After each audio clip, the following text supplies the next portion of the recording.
Welcome to the Premipod, the podcast dedicated to sharing the powerful, inspiring and often emotional stories of families and healthcare professionals navigating the world of premature birth. Whether you're a parent, a healthcare worker, or just someone looking to understand the journey, we're here to offer support and insight, one episode at a time. So tune in as we dive into real experiences and explore the strength of the neonatal community. We're your hosts, Kirsty, Dimity and Meg. Hello and welcome back to the Premipod. Today we've got Fiona McBride with us talking all things premature babies with her little one Harry, who was born at 24 weeks, and then Charlie, born at 31 weeks. Yes. So Hi, girls. welcome to the pod. Hello, welcome. So nice to be back with you guys. All of a sudden we're shy. Yeah, all of a sudden. Oh my gosh, it's so good to see you again. Yeah. Because we haven't seen you in so long. So. I know, and it's so nice to be here not pregnant or needing to have your assistance. Yeah, because it's been a lot. a lot. Uh-huh. Let's delve into it, hey? Okay, so we're starting with my journey. Yeah. Okay. Yeah. So I have had a pretty colourful history with trying to have children. Mm-hmm. I'm one of the lucky people who have had 3 kids, but that involved 8 pregnancies. Wow. So I first fell pregnant at the end of 2015, and it was identical twins, which was very exciting for wow. us. Yeah, so we were pretty excited about that. Unfortunately, that wasn't meant to be, and we lost them at 11 weeks. Oh. Yeah, That's that was a pretty bit tough. late too, Yeah, 11 weeks. yeah. Had you already had a dating scam by then and Yeah. everything? And so We got one heartbeat and went back to get another one. And the second one wasn't there. And then it just was the way that it all played out, because my bloods had more than quadrupled. Mm-hmm. They couldn't do anything about it. So they kind of sent me back home to wait, and they were like, we'll try again next week. Mm-hmm. And so I kind of just got to 11 weeks. They'd stopped progressing by 7 Oh, or wow. 8. Yeah. So pretty early on. Yeah, pretty early on. And so I opted to have, I didn't want to have surgery. I hadn't had good experiences with having surgery. I kind of, when I had surgery when I was younger, I hallucinated after, which wasn't a fun time. No. Excellent. No, so I wasn't really We're up not for doing that again. No. So I opted to have misoprostol inserted in under my Yep. cervix. Yep. Which was good for me. I kind of felt like I needed to kind of birth them, I guess, in a way. Yep. I probably wasn't prepared for quite a 8 centimeters, 11 centimeters long sac to come out. Oh, wow. So, yeah, that was a lot. But it was also Yeah. quite nice in that I got to There my mum was- took me to go and get Yep. a peach tree, and we planted them, Oh. and it was Aw. actually really nice. That's so really nice. yeah, that was the first pregnancy we had. Do you have twins run in your family or anything? No. Nice. Well, sorry. We did find, I didn't realize at the time, but my mum told me that my granddad, so her father, I believe, was either a twin or he had brothers that were twins. Didn't know Wow. that. Yeah. Wow. So yeah, I'm kind of glad we didn't end up with twins based on the children that we have. Holy, that would have been a situation. Yeah. So look, it was not meant to be for us, which was fine. But I then went on to have a few more pregnancies after that. So I had, I lost another 2 pregnancies. One was a girl, which I only found out through fertility testing. Yeah. Because it was kind of, I was basically by the 3rd miscarriage put in the unexplained category. Mhm. Yeah. So, which was good and bad. Mhm. Obviously you get the whole, oh great, you can get pregnant, but why aren't I holding on to them? Yeah. And after the 3rd miscarriage, the second miscarriage I had, my uterus showed the appearance of gestational trophoblastic disease, which can turn into wow. cancer. Yeah. So I had to have a dilation and curette for that. Yep. Any hallucinations? after No, that? thank God. I was to the anaesthetist. excellent. I was like, bro, don't make me trip balls after this. And he was so lovely, so that was good. But holy, I was It's really like, stressed. this lady's crazy. Yeah, this lady's a psycho. But yeah, didn't trip balls, so that was positive. And they sent all of that off for testing and everything came back fine. They did karyotype testing, which is like the genetic testing, I think it is, to make sure that Tom and I were compatible, and obviously identified that that was a girl. And then after that, I had the third miscarriage that I had, I opted for another curette because I was like, I'm done. I just want to get this out of me. I just want to get on with my life. How many weeks were you with that one? So with both of those, it was only like 6 weeks. Yeah. Oh, wow. But my body wasn't getting rid of them either. So, Right. well, it was, but wasn't. Like it wasn't a miscarriage. Yeah. But I wasn't bleeding enough for it to come away, I guess. Yep. With the third miscarriage, after I had the dilation and curette, it's so random, but the bleeding that I had after it smelt like burnt flesh. Oh my Really? God. Yeah, so bizarre. And I don't know whether that's relevant or not, but I just remember being like, what is, like, this doesn't feel right. Yeah. Anyway, for a while after, I didn't get my period. Like I would get period pain, but no bleeding. Yeah. And I was like, oh, this is just so bizarre. Mm. Obviously started doing my own research, and I found this condition called Asherman syndrome. Have you guys heard of that? No. No. Okay. You have? I have heard of it, but I don't exactly know what it is. Okay. I'll get into it later. Mhm. But I kind of took it all to my GP and was like, look, I think I've got this. And she was like, absolutely not. She was like, I know I do. I went on Google and I know I do. I know. And that's what I said. I was like, I'm sure you hate people that say this.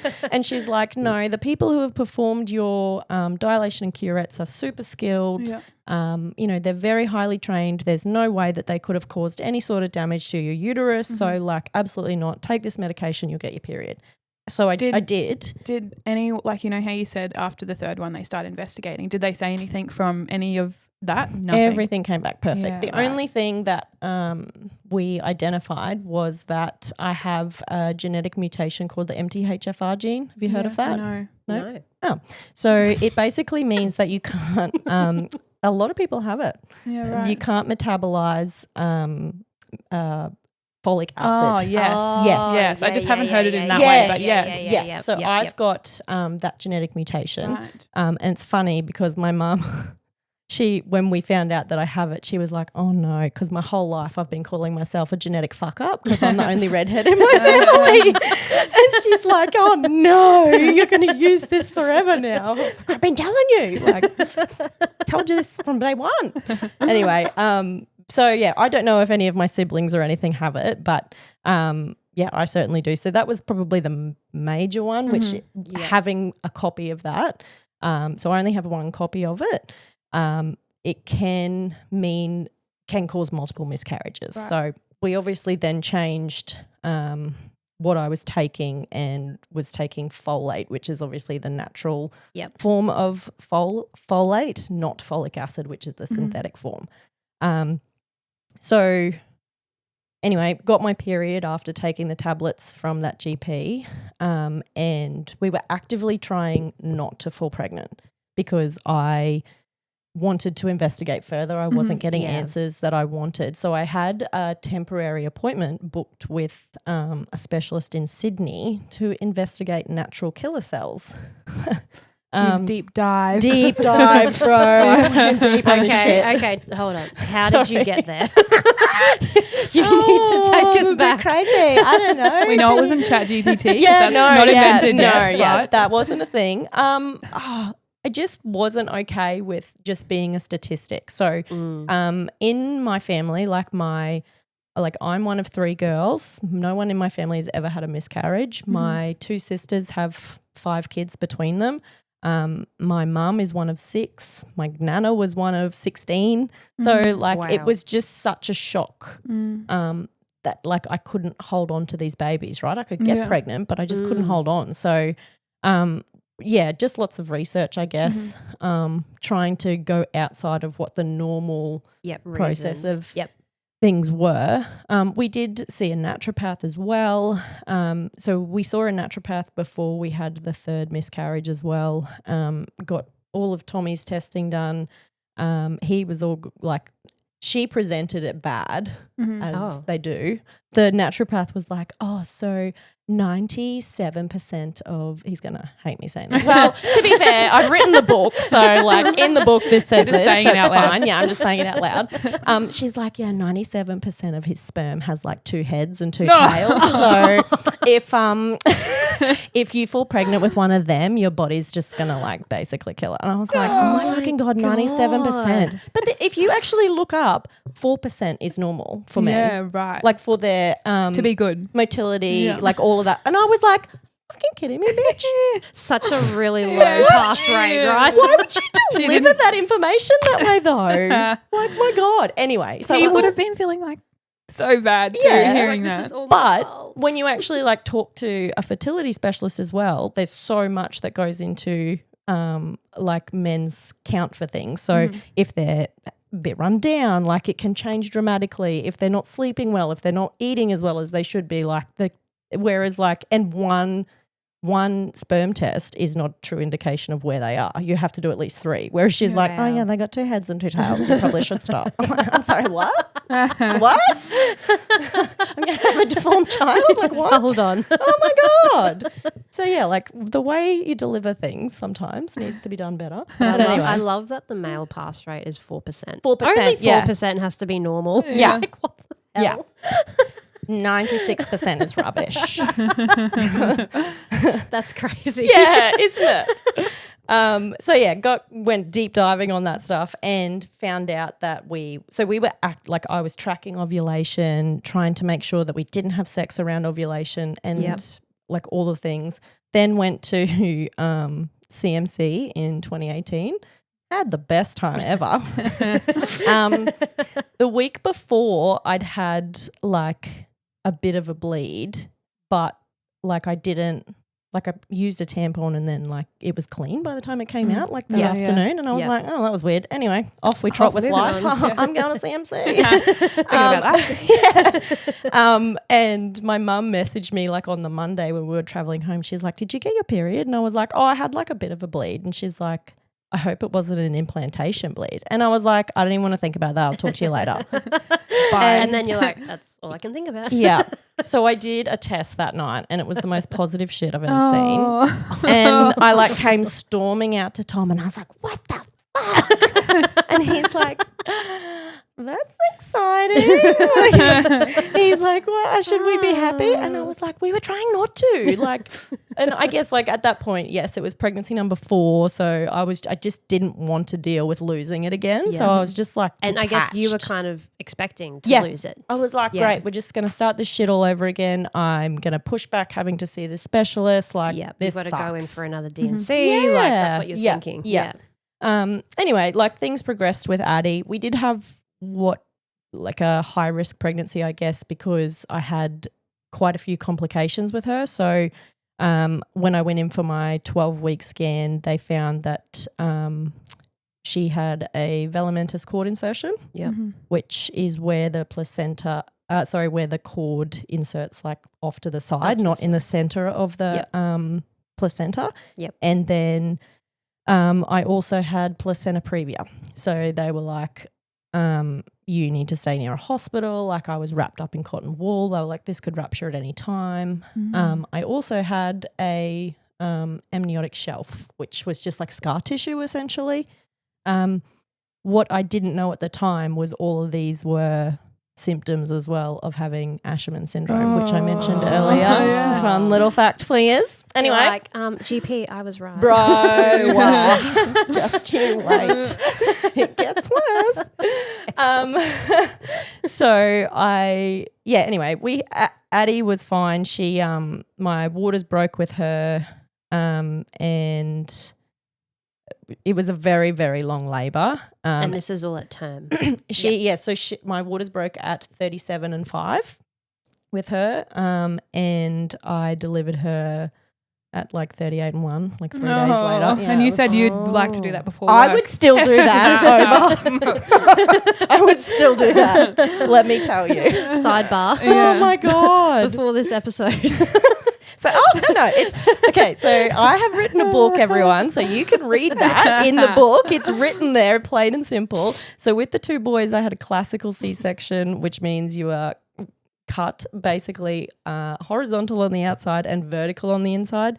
And I would still birth vaginally every day before I went to work just to, kickstart my day over a C-section. Oh God. Yeah, that's... Oh my God. But so she got quite stuck and had to be delivered via forceps. My placenta didn't come away because of the scar tissue. Yep. And at that point, because you had placenta previa, had it shifted when Yes. you got to higher gestation? Yes. Yep. So Yep. once I got to about 30 weeks, it shifted up out of the way. Perfect. So I was allowed to birth vaginally then. And my placenta just didn't come away. But what did come away was like chunks of meat, essentially. So yeah. sorry, a bit graphic. Sorry, babes. Not what you would see as a normal placenta. Yeah. I don't do things normally, apparently. Not at all. So I ended up having to have a manual removal. No, it's Yeah, so just got elbowed in the birth suite. My Oh, in gosh. birth suite? Yeah. Oh yeah. That's what I Hold on. assumed as soon as you said No. that. Still get elbowed before a C-section, sis. That is not what I assumed. I did. thought The you way went she to said it, theatre. I was like, Nah. knew it. Tom's God. over there having skin to Oh. skin, just watching his wife get elbowed. Like, Oh my what the God. Here I'm thinking you're getting wheeled to Yeah, no, theatre, getting so Oh my messed up too, because God. like obviously you've got the blue screen, so you can't see, but all you can see is your belly like moving, where she's Oh like my scraping God. the wall of your God. uterus. Yeah, it was a lot. Hold Anyway. on. Just have Circle so back. many questions. Did you have an epidural or anything? Yeah. Oh, okay. Yeah, I wasn't just raw dogging yeah, getting that's elbowed. what I was thinking. I was like, No, yeah, sorry. I Had an needed way epidural. more details. Because, yeah. So because she was spine on spine, so I got an Okay, epidural okay. earlier. Yeah. And then because I couldn't feel, we could deliver her. But Yeah. they pumped that bad boy up for me to have that. Oh Thank my God. God. Okay. Still That was though, pleasant. that's insane. Good times. Still do it every day. Joking. You're absolutely joking. Oh, good times. But anyway, so did that. Addie was very little. She was 2.6 kilos, very little. Was Huge head, like 40 centimetre. Wow. Oh, Yeah. She was Wow. All head. all head. Yeah. Was she measuring like that in all of your scans? She was measuring like average. Like, Average. it was Yeah. never like little or big. There was no concern with any of that. She always had a big head in the Yeah. measurements. Yeah. Yep. I Yep. think like You my poor mum, thing. my mum did the measurements doing a head and she was like, pull it tighter. I think they recorded it as 38 centimetres. Like, that's embarrassing. We Yeah, can't yeah, put that on the card. We can't put she has a 40 centimetre head. Oh, too funny. So, so we had Addie, and then after I had her, so I didn't have a great breastfeeding journey with her. I got mastitis 8 times in 13 weeks. Wow. I also had retained placenta, so I had to go back in 4 weeks later. Yeah, course I know. you did. Of course I did. Yeah. Yeah. So you Unicorn should have just life. gone to theatre to I should have. Maybe you should have just stayed at hospital. Maybe I should. Yeah. I should have. Oh my God. Yeah, so 4 weeks postpartum, I was back in theatre. I think it was like 6 millimeters of placenta that still had, it was basically still telling my brain I was pregnant, so I wasn't getting milk. Oh my Um, God. Yeah, that was fun. And then, For everyone. so I was borrowing milk off people. Thank God What they for don't that. tell you about mastitis too, like before I had a baby, I just thought, oh my God, my friends are being dramatic. Like Right. talking about it. Oh my God, I got it once and I thought I was dying. Honestly. But you also go really stupid. Yeah. Like you can't Within even function. Yeah. at 1 minute you think you've got a cold and then the next minute you're in the hospital dying. Yeah, you are dying. Yeah. Yeah. Well, when we get off camera, I'll show you some really good pictures. Okay. But yeah, so ended up with, so I didn't have mastitis in the first 4 weeks, but I obviously couldn't feed because I had no milk. So between week 4 to week 13 of postpartum, I got mastitis 8 times. So my supply was destroyed. That's insane. Addie what I know now, Addie had tongue ties, which my mum is a lactation consultant. She was trying to get me to like understand, but it was just like I'd been through so much. It was too much to deal with. Yeah. And I kind of just like put my head in the sand.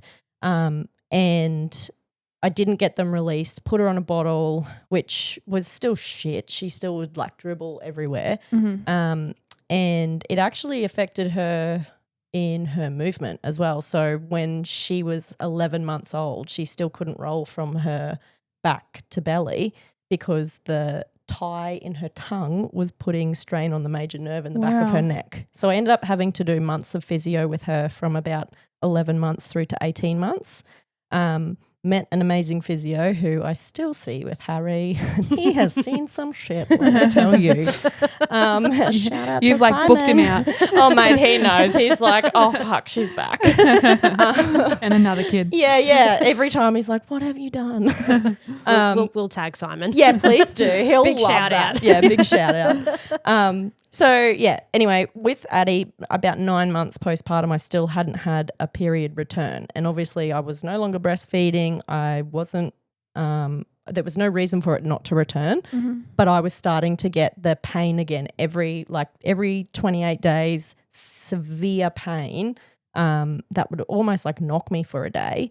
And just no bleeding. But then like all the way through my cycle, I'd have like random stabs of pain and like it was just so bizarre. I was sure by then that I had Asherman's again. I requested to see my GP. She sent me off for an ultrasound just to see what was going on. And the first word back on the report was Asherman's question mark. Oh, you're like, I was I knew it. Are you fucking kidding me? So I had to have special scans after that, and it turned out that my uterus was completely sealed shut with scar tissue, and I was bleeding into the back of my pelvis. So that's why I was having such bad pain. So much pain. Yeah. So obviously for my own health, I had to get that released. So I saw my favourite obstetrician ever who delivered Addie, and he did the first surgery for me. I ended up having to have a catheter left in for a week in my uterus. Really sexy. Oh my God. Every time you move, it feels like it's falling out. But, Excellent. but that was also when I'll get to that bit. Yeah. So I had to leave that in for a week just so once they remove all the scar tissue, they leave water in the catheter to stop your uterus going back and sticking together with scar tissue. And then after a week or 10 days, they take it out. And obviously have a bit of a look at your cervix. And that was when he told me it was very aesthetically pleasing. Oh, that's when you got the nice comment. What a compliment. Oh my God, honestly. yeah. But that was when I also realized that I have such a backwards way of like things, because I would be like up in stirrups, like you get up in my grill, man, like no worries. Look him in the eyes, always like everything looks really You're like, I know it looks good down there. everything looks good. Meanwhile, can't even look my husband in the eye while we're having sex. Like that's too intimate. My God, like you want to tell me my cervix looks good? No problem. No problem. I really want to know what goes into like what's a good cervix and what's like a not so good Yeah. cervix. Do you want to see later? Maybe we or- could. Yeah, maybe we could. We'll exchange photos.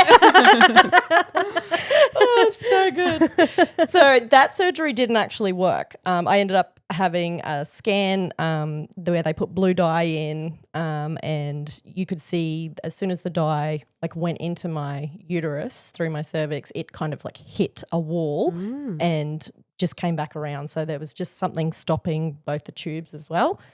So I opted to see a specialist in Sydney, and he was amazing. They use what's called PRP therapy, platelet-rich plasma, which I worked out that women from America actually come for treatment for Asherman syndrome to this guy in Sydney. Really? Yeah, he's amazing. He does it every day. No one else uses PRP therapy, so it basically just helps your endometrium thicken back up and heal itself, which is That's amazing. insane. Yeah. It's crazy. So I had stage 3 Asherman's when I saw him, which was basically 90 or so % of my uterus was completely scarred. Wow. He basically said, so before I went to see him, he was like, I've got an 83% success rate of falling pregnant after this. That's falling pregnant, not holding it. which I was like, that's fine at the moment. I just need to be able to get a period. So we did that. He was kind of like, you need to, if you haven't fallen pregnant in 4 months, you need to come back. Like, and we're going to do another round of PRP therapy. And I was like, yeah, righto. So that was in November 2019. And then so we were due to go back in April. I fell pregnant in the February, but lost that one.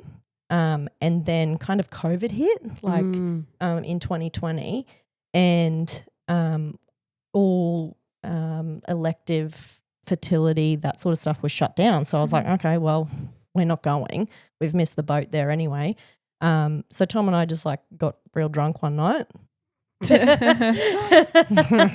I remember nothing. Don't you remember like it affects his 3% of good sperm? Well, I'll tell you what, with what we ended up, like it probably was one with 2 hands and 2 tails. No, just kidding. Love you, Harry. Yeah, love you, Harry, my sweet boy. Everyone's going to be like, oh my God, it was. Yeah. Far out.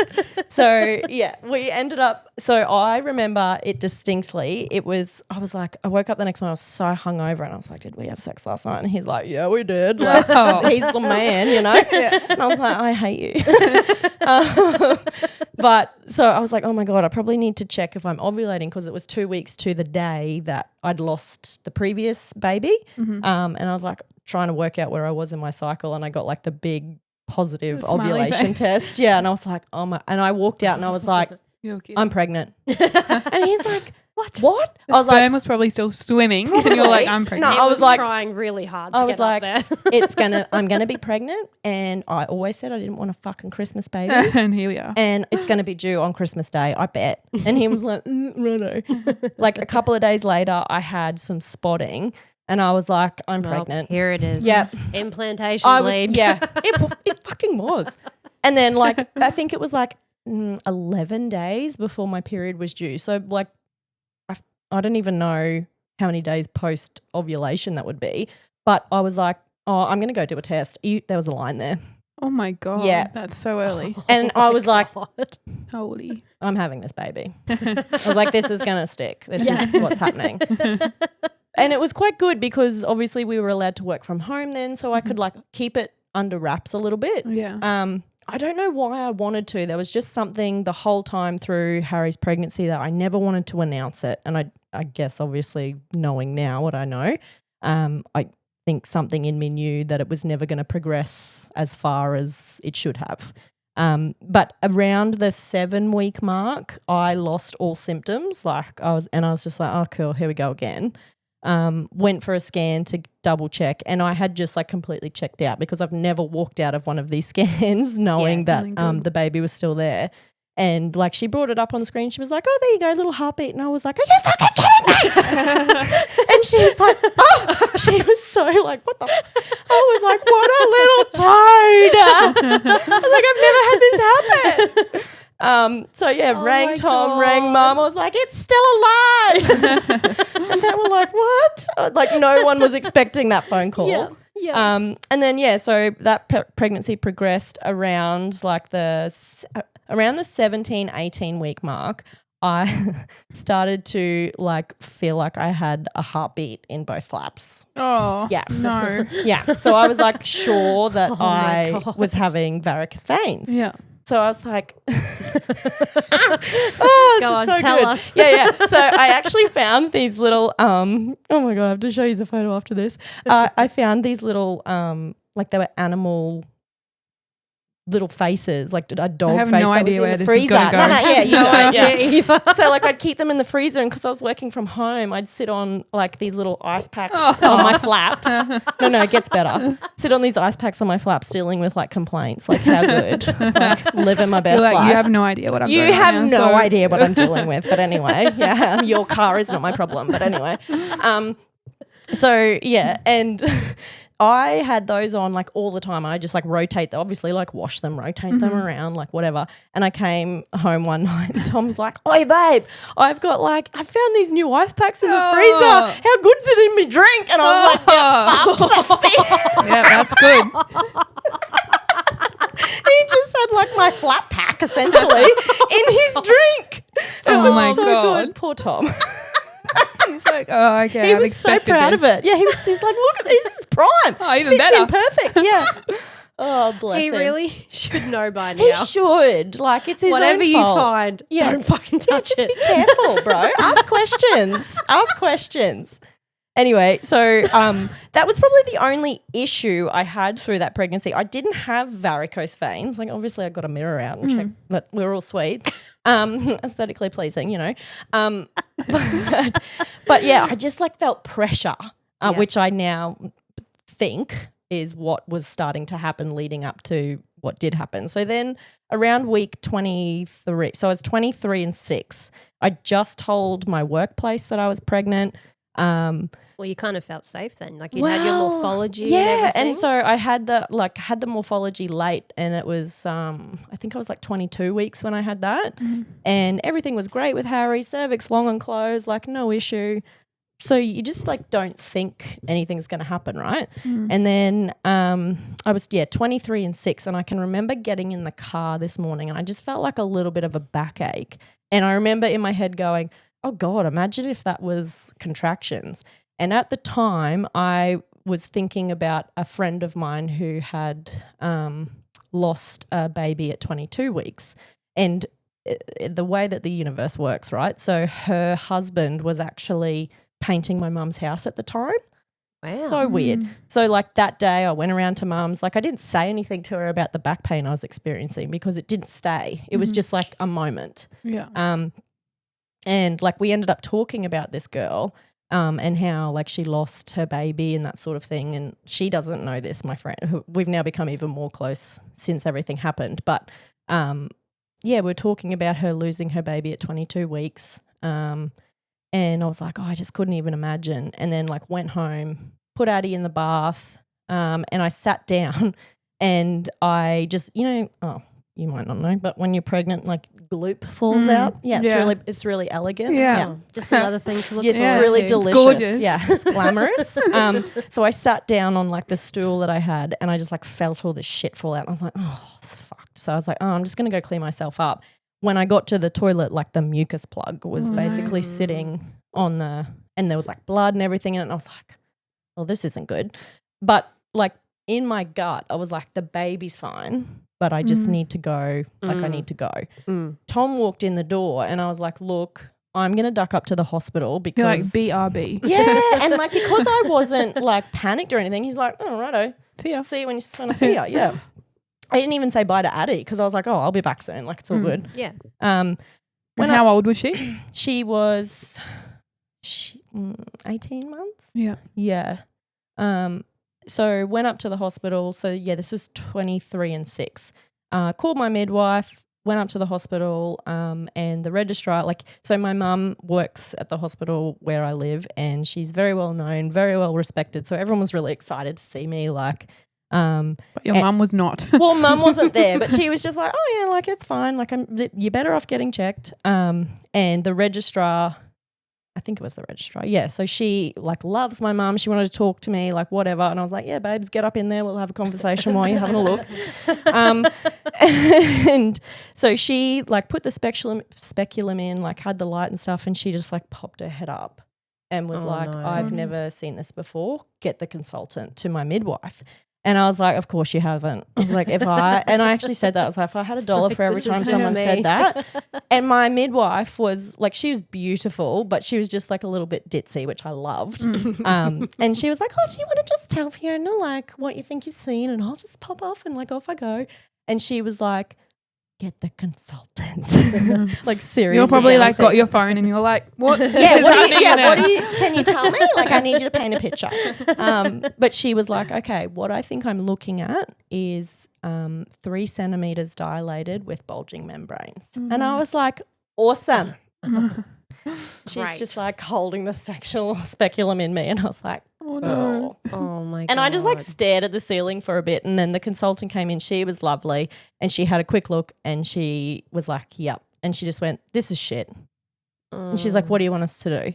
Yeah. And I was like, I'm going to call Tom can one of you call my mum? Yeah. Like, I didn't want to have to be the one to say it to mum. Yeah. And she was like, do you want us to do everything? And I was like, yep.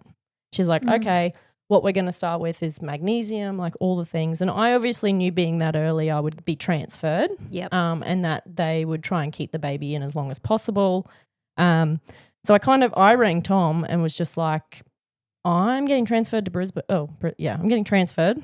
You need to get here now. So he kind of got our neighbours to watch Addie. Well, she was in bed, but he got our neighbours to sit over there, and he come flying up, and the consultant called mum, didn't give her any information, was just like, it's bad, you need to get here. And as mum got there and walked past the consultant to the room, all she heard was the parents have requested full resuscitation. Oh, no. Could you imagine hearing that? God. Anyway, but by the time both mum and Tom arrived, I was trying to stay alive on magnesium. That's a situation. We've heard that in every podcast. Everyone says like it is the worst. Of course you felt terrible on it. Yeah. Mate, I think it actually destroyed my internal thermostat. Like Oh I my don't, God. I like can't deal with, like I've never been able to deal with heat, but it's so much worse ever since having that. It was like the middle of winter, so everyone's in there with their little jackets, and I was like, give me a fan. My mum had like wet towels all over me and like a Oh my fan blowing on me, and I'm just like deep breathing, and Tom's like, why is so red? Like, I'm trying to live, bro. Like, fuck off. And so we had basically been told that we were meant to be transferred to the hospital within our catchment, but it was full at the time. So they said, we're just going to leave you. And the RFDS plane couldn't land. If they came that night, they wouldn't have been able to land back where the larger hospital was in the fog. So they were like, oh, we'll just leave you and we'll just see how we go. How do you feel about that? Were you like, Oh, wow. Look, at the time, ignorance is bliss, right? I didn't know any better. So I was just like, okay, well, that's what has to happen. I knew that I didn't want to have the baby there and then get transferred. Yeah. That was something that I was like, I just knew if I could keep him in long enough to get to a bigger hospital, we would be okay. That was my gut feeling. Yep. Luckily, there was a lady working for the Queensland Rescue Service who is very close to my mum, saw my name. Mum, good job. I know.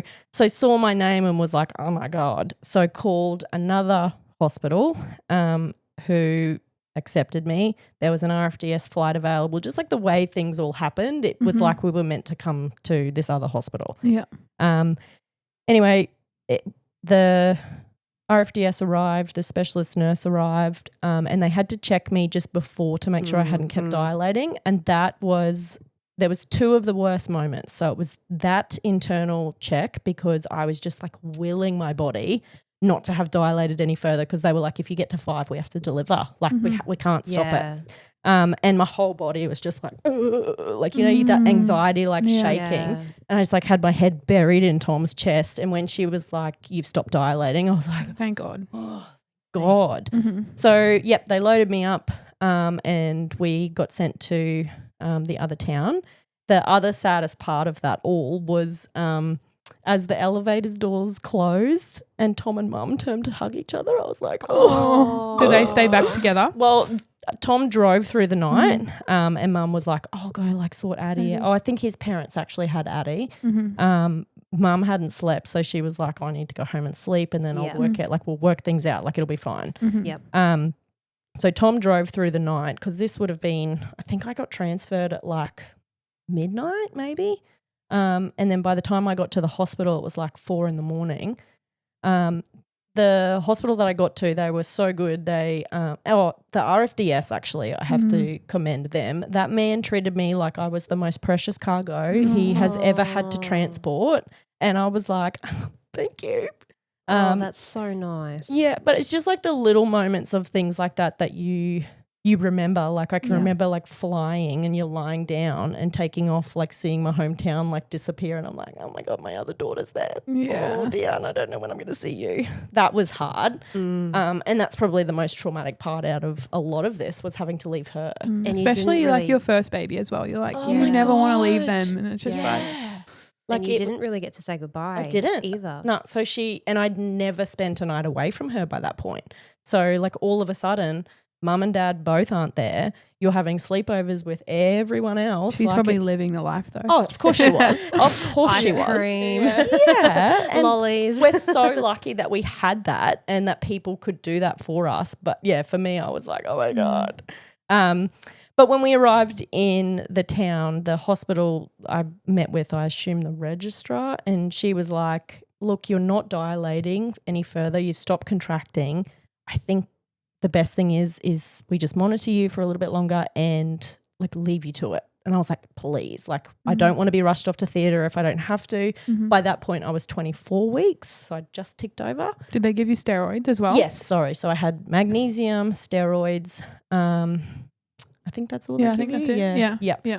And it was kind of just like a keep this thing in as long as possible waiting game, I guess. And I was pretty well on bed rest as well. So I just got had stayed in birth suite for the day, and then I was sent down to have a scan with the MFM, the maternal Maternal fetal medicine. Yep. Yep. So he was incredible. As soon as he walked in, I was just like, I love you. Just my kind of vibe. So basically what he was explaining to me on the screen, he was like, so your uterus is not receptive to a placenta at all because of Asherman's, which I did know going into pregnancy. And he was like, are you done having children? And I was like, right, I'm pretty sure this is going to pull me up. Yes. He's like, because the way that your placenta looks and parts of it are like it had tried to attach anywhere it could and parts of it had started to die off.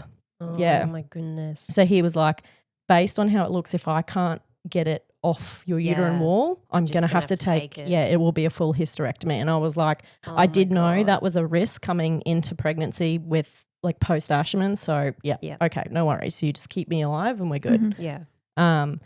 And so, yeah, like agreed to all that. But he was like, look, and this was 5 years ago now. So he was like, based on the size of the baby, you're 24 weeks at that point, he was looking around 690 grams. That's He great. was, That is so good. He was That's like really good. the, really great outcomes for survival. I think at that point it was around 70%, which I'm sure it's probably more now.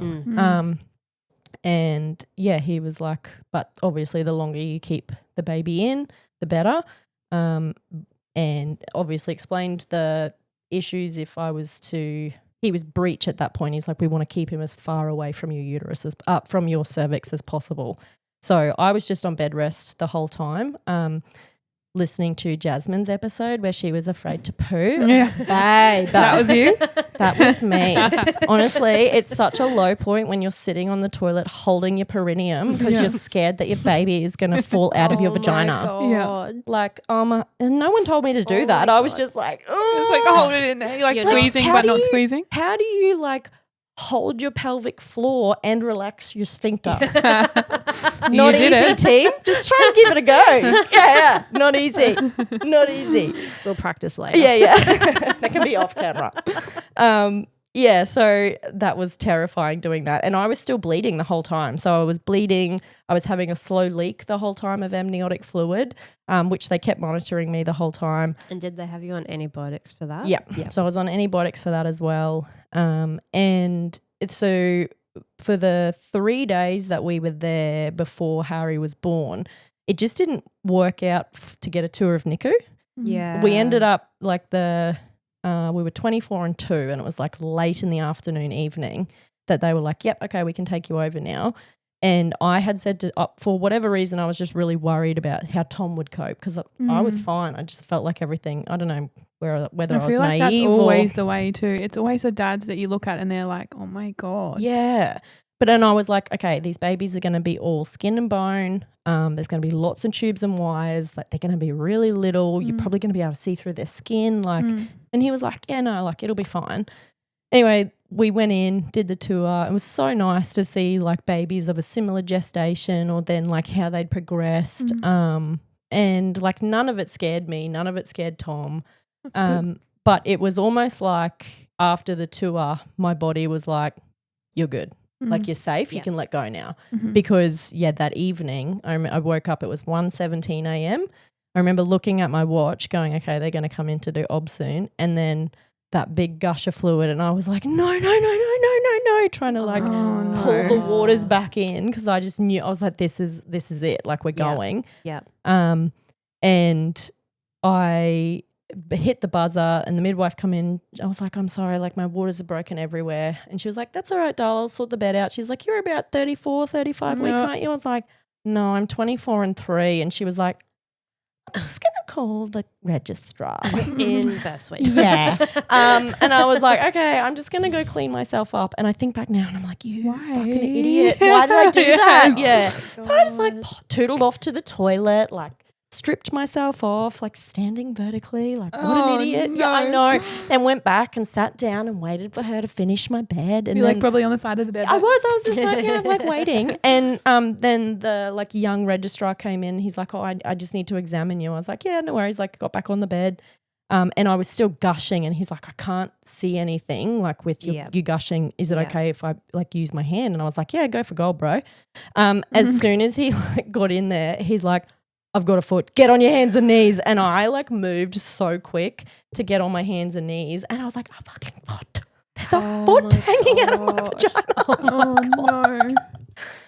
Yeah, you can laugh now. I can, but at the time I was like, I didn't even realize that was a thing. I can just imagine you flipping around. I was, like, oh mate, asshole in the air. Like I was just, and my butt, you're like, so should I do a high up. handstand? Yeah, like proper.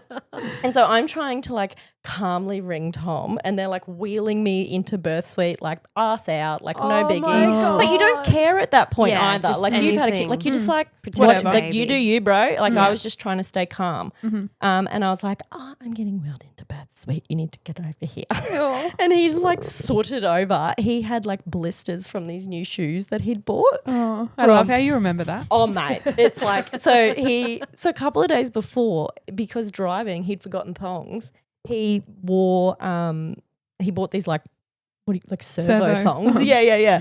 And they'd just left blisters all over his feet. And I was like, why don't you, like before all this happened, I was like, put some Band-Aids on, bro. And he's like, nah, I'm going to man up. I'm good. I'm going to man up. It'll be fine.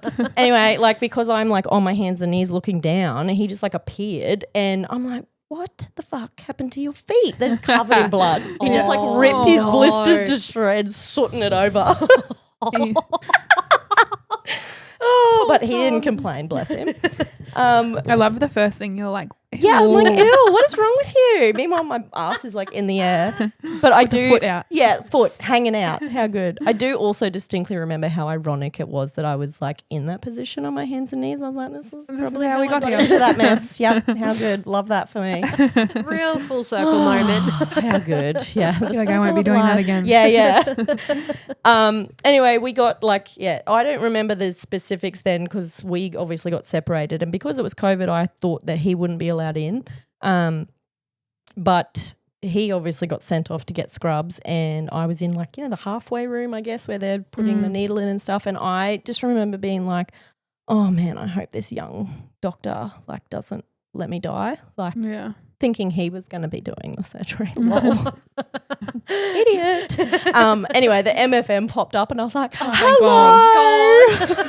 I'm saved. So then got wheeled into theatre and the theatres are chaos, especially at gestation so early. Like you guys would know, you're in there all the time. The one thing that, and I might get a little bit teary, but the one thing I really remember, I just felt so alone and I was like shaking like with anxiety waiting for the anaesthetist to put the needle in my back.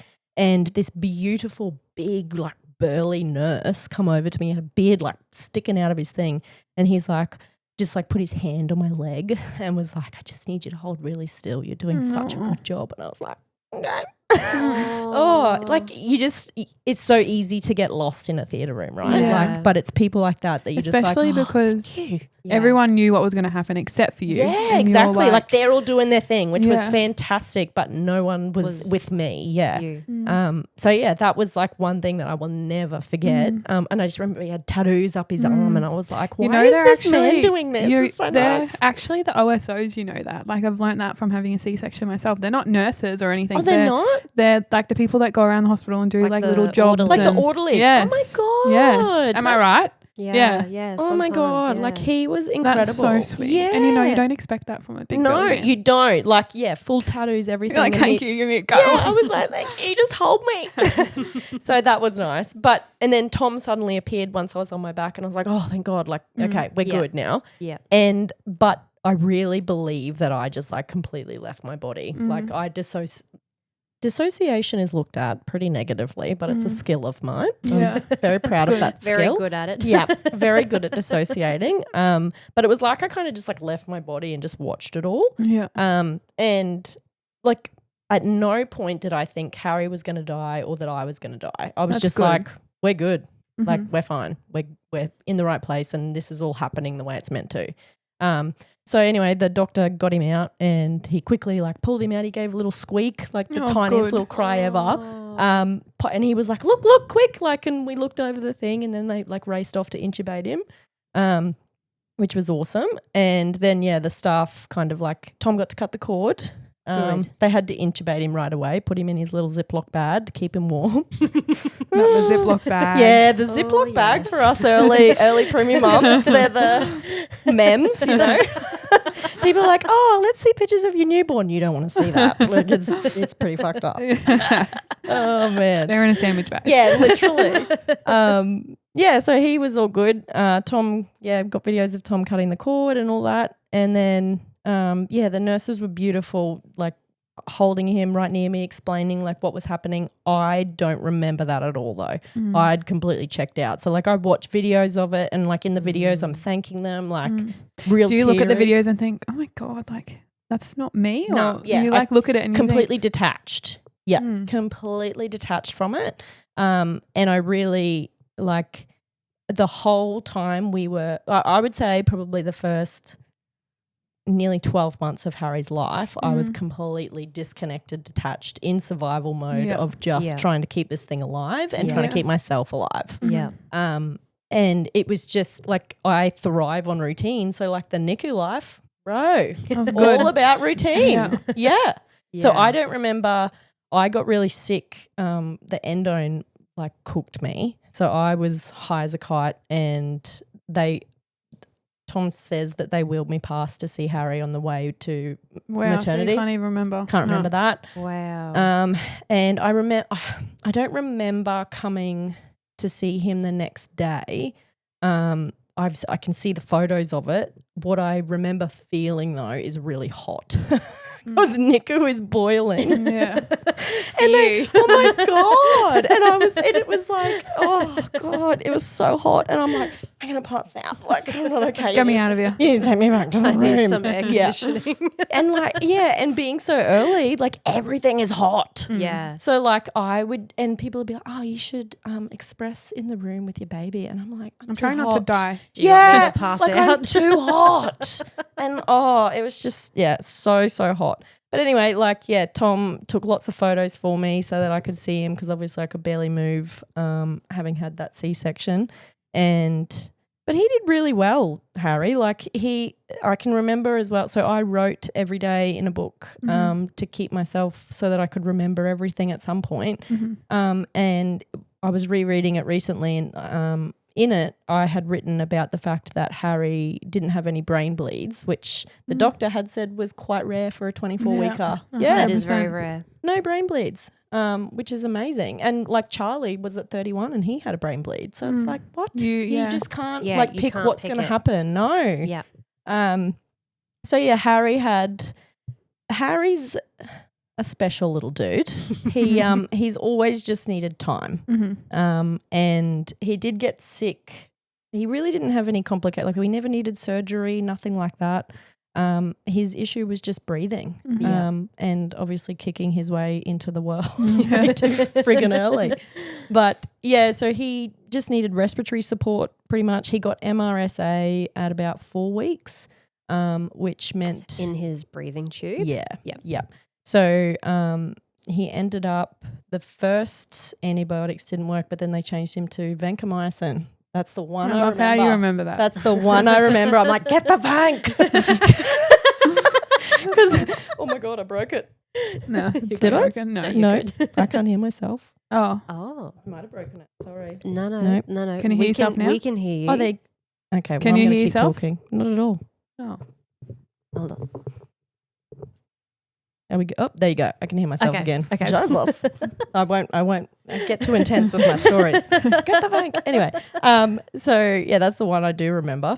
So yeah, that was really the only issue. He was then obviously in isolation for the whole time in the little mushroom fungus room, the hottest room on the ward, my room number 4. Oh, 4. Yeah. That's rude. It's also one of the smallest rooms, I Yeah. swear. And like the configuration just isn't the best. Like Right it really next to the could be better. toilet, right next to Yeah. the big doors. Yeah. No, that's Yeah. not it. No, Yeah. I agree Not a with you. vibe. Not a vibe at all. Add like a 1 to that and that will be good. but Yeah. not 4. Nah. Well, it wasn't until I feel like he was 34, 35 weeks that we moved Bed 10. right outside the desks. Bed 10. Yeah. Yeah.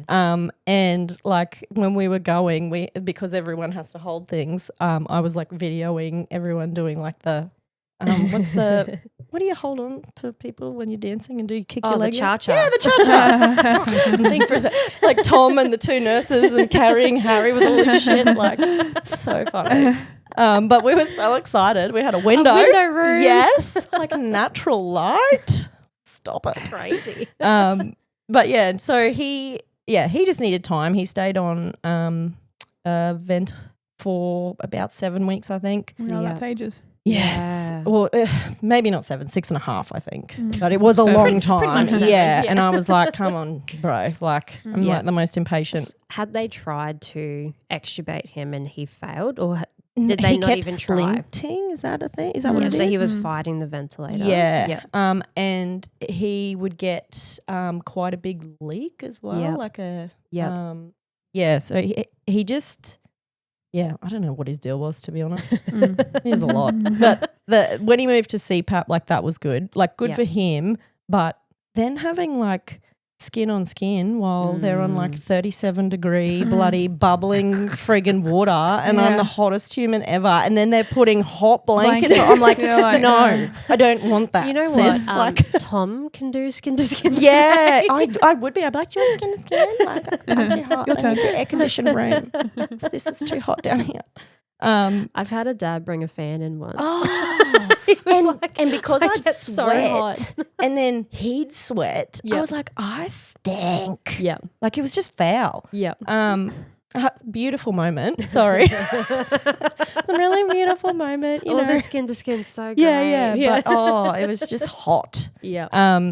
But when he skipped high flow and went straight to subnasal. So, but he was on CPAP for ages. I think he was 35 and a half, nearly 36 when he got onto subnasal. Yep. He was much happier on that though, because obviously yeah. got rid of his bishop's hat and Yeah. all the thing. We used to call him the bishop's bish. Yeah, bless him. Oh God, and they just make their heads so weird, don't Yeah. they? Yeah. They It's do. not a As vibe. soon as they Yeah. get off it, they're like a different baby. They are. Yeah. Yeah. And you can finally see what their features actually look like. Yeah. And they're not as puffy and Yeah. swollen, and they don't have their eyes shut all the time. Yeah. and- Yeah, no, it is. It's crazy. And then he didn't get sick again. Oh, we moved to special care and he got sick. But by the time we were moving to special care, I was really going downhill mentally. So the move to special care was tough because I was over it. I was like, I can just take this kid home now. Like, give me a feeding tube. Like, he's bigger than what Addie was when she was born. Like, Yeah. I'm sweet. Let me go home. Yeah. And then his markers for infection were really high, but he was presenting fine. So they were like poking and prodding him all the time, and I was just like, stop. Like, he doesn't need anything. But anyway, we got the Vank and he was sweet. The Vank is always good. Yeah, pumped him full of that and the markers went down. But yeah, he was presenting like quite happy, way happier than anything else than they'd seen him previously. And they were like, oh, but his markers aren't good. So by that point, I was just over it. So I was just. What made them test for the markers in the first place? They just, they were just doing standard. Oh, just a gas. And on just the a gas, it yeah. didn't look good. Nah, okay. yeah. Okay. So yeah, that was really it. And I'd just hit my limit, I think, by then. We'd been there for I don't even know how many weeks by that point. He was 36 weeks or something. Yeah, so like 3 months. 3 months basically we lived. And you were staying at the Ronald McDonald house, weren't you? And so you had your daughter with you. So we didn't have Addie with us for the first 2 weeks because I didn't want to have to put Tom and I in a position where if we got a call in the middle of the night saying it's not good, you need to get over here, we had to make a decision who got to go. Yeah. So for the first couple of weeks, Addie kind of lived with our families and they did their best to get her there every weekend, which was just amazing because it was like an 8-hour drive. Oh, wow. So we would see her every weekend and then have to send her back, which was just awful for all of us. Yeah. But yeah, I just didn't want to have to make that decision. But anyway, eventually our families rallied together so that there was always a third person with us so that Addie could stay with us. It was cozy in the little Ronald McDonald houses and the little rooms. But we were lucky. We were in just in the standard bedrooms for the first 7 weeks, I think. And then for the last little bit, we got moved into our own room. So that was amazing. That's so much nicer. Yeah, we were like, we get our own fridge. What my an God. upgrade. Honest. And they were like, it's not as good as you think. And I was like, no, this is incredible. It's like 5-star. So that was good. And yeah, having Addie there was amazing. She didn't get to meet Harry until I think he was 35 weeks. So he was 11 weeks old by the time she got to meet him. She just took to it all like it was normal. She was like, oh yeah, mum and dad go off there and go do their thing. Was that COVID related? Mm-hmm. Yeah. Because there was a time when no siblings were able to come in. Yeah, and it changed just towards the end of our stay, which was so good. So she got to meet Harry, and then in the last few weeks, my mum was able to come as well. So it meant that Mum, when Mum was staying with us, she would get up really early and do the 4 or 5 a.m. cares so with cute. Harry and have one-on-one time with him, which was so nice. And then I would do the daytime ones because obviously during that time too, you're still getting up every 3 hours and pumping and and how were you pumping this time? Was your milk good or no? Still not. Okay. So mate. Why would it be good, Dimity? Why? True. Sorry, I asked. Oh, mate. So I am not one of these blessed women who just is like a fountain. Yeah. I can't. So I would have to put the whatever you call it. Pump. Yeah, that'll do. The pump on, and I would have to manually get massage my boobs out Wow. I couldn't do 2 at a time Yeah. at all. And I would then get serious RSIs in my hands. And when I say I was working for it, I would get 400 mil in 24 hours. Oh, wow. So I was working for it. Yeah. And I was on a really high dose of domperidone, which is to help the prolactin. Mm-hmm. It got to a point that my mum remembered there used to be a nasal spray that it was like an oxytocin nasal spray to help get a letdown. I don't get a letdown. Yeah. So we ended up seeing a GP who could write a script for the compounding pharmacy to make it for me. And she was like, oh, what am I making this for? She's like, I've got another lady. She's like, are you using it for sex? I was like, no, there ain't none of that happening. No, I am not. Definitely not. Yeah, and she was like, no, it makes you really horny. I was like, I don't think it's going to have that effect, sis.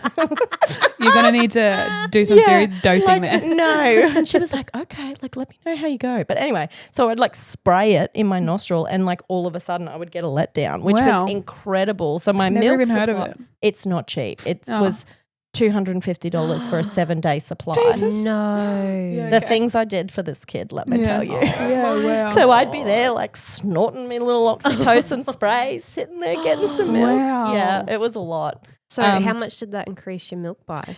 Doubled. Wow. So I would end up with like 800 ml You're in 24 joking. hours. Yeah. Worth it. Worth it, Totally yeah. worth it. That's Very much so. crazy. Yeah, it was. It was really, really good. That was a game changer because it meant I could just sit with 2 on. Yeah. And it would rest my hands, like all the things. So that was really good. But then I had to stop having dairy and gluten because he started showing his signs of reflux, and I'd already been through awful reflux with my daughter. So I knew reducing things in my diet would really make a massive impact. So I had to, when we got home, I ended up donating 13 litres of milk. Wow. Because You're like, I paid a lot of money for this. Yeah. Oh my God. Yeah. I was like, here you go. It's At least all you can yours. help somebody else. Yeah, exactly. Yeah. And Yeah. when you have seen, especially in NICU, that breast milk is basically medicine, Yeah. you're like, you know what? Like you know how much it's appreciated. So Yeah. it And was for somebody to ask for that, I feel like it's desperation. yeah, Yeah. they're like so grateful of you Yeah. giving the milk. yeah, this woman drove like 3 hours to come and pick it up. Yeah. So Oh wow. yeah, she obviously needed it, which was amazing to be able to do that. But yeah, when we got home, so we then got transferred from the hospital. So it was a bit of a logistical nightmare because it was outside of the catchment that my home hospital was in. Mm-hmm. So it meant, and because Harry had MRSA, he couldn't have anyone else on the plane. So it was like a single flight, like you couldn't be anywhere with anyone else. We couldn't go commercial because he wasn't discharged yet. Yeah. And I was like, please just let me go. Like, I got this. But anyway, we finally got a flight, thank God, because like I said earlier, I was deteriorating significantly in terms of my mental health with it all. And I just wanted to get home. I just wanted to be at home, be normal. Yeah. You like, were just ready. I was done. Yeah. Looking back now, though, I'm like, oh my God, I wish someone had told me that hospital was going to be the easiest part of this whole journey, because you just don't realize how prematurity doesn't end the day that you get discharged. No. Yeah.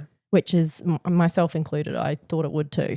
But yeah, so we ended up getting transferred back home. We were in our home hospital for 2 weeks. And I think the pediatrician, obviously knowing who my mum was and could see that I was like, I'm good, like just let me get out of here.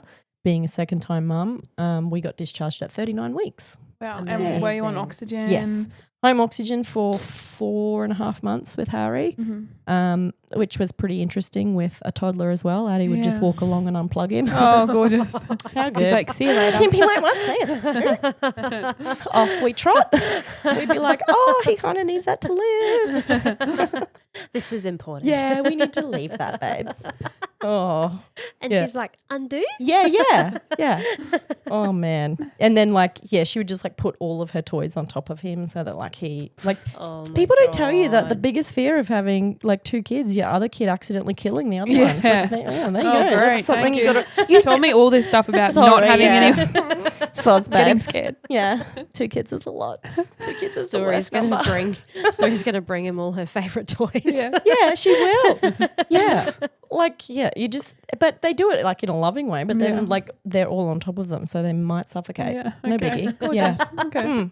Yeah. I bet that helped your mental health. Yeah, it really helped. Really helped. And then Harry started his projectile vomiting, which was splendid. Oh my God. So Harry also had reflux. So by the time I got home, I knew he had ties, which I opted to get released, which was the best decision I made. It completely changed the way he was breathing as well. But obviously by this time he then had developed a significant oral aversion. Oh no. So his feeding was probably it was just so hard. So to feed Harry, I had to like force and distract him at the same time. So I would hold a bottle in between my 2 fingers, and it was like he just couldn't suck anymore. I'd hold the bottle between my 2 fingers. I would hold like the bottle like that.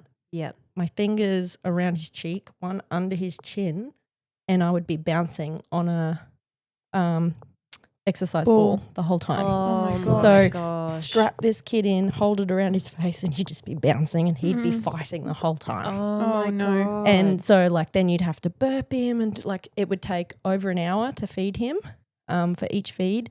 And then for the most part, it didn't matter how – there was no trigger for his vomiting. So like I'd obviously dealt with reflux with Addie.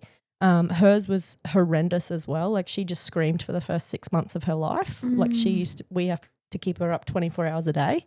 And so I was used to it, but there was no trigger, like food, like nothing. You would keep him upright, all the things, and then it would just all of a sudden power spew. And when I say it would go like fountain over the other side of the room. Oh my God. It was like what came out of this kid. And you, after you just fought him. Yeah. Like You so tried so hard to give all that milk and then it's all out. You're like, So Harry was constantly on the cusp of dehydration. That was his biggest issue as a baby too. And so fighting him to feed, spewing as much as he was and being on the cusp of dehydration all the time, he obviously suffered significantly in terms of development. Yeah. We started seeing the physio, as I said before. That poor man has seen me in some states. Like I'm talking, I've like pegged Harry and his oxygen tank at him and been like, fucking fix it. Or pick him up when he's fixed. Yeah, and he's like, it's okay. Like we'll just do a few things. But so the type of physio that we chose to do with Harry is called Voiter, which is it is used for people who have cerebral palsy and it triggers the brain to do it themselves, right?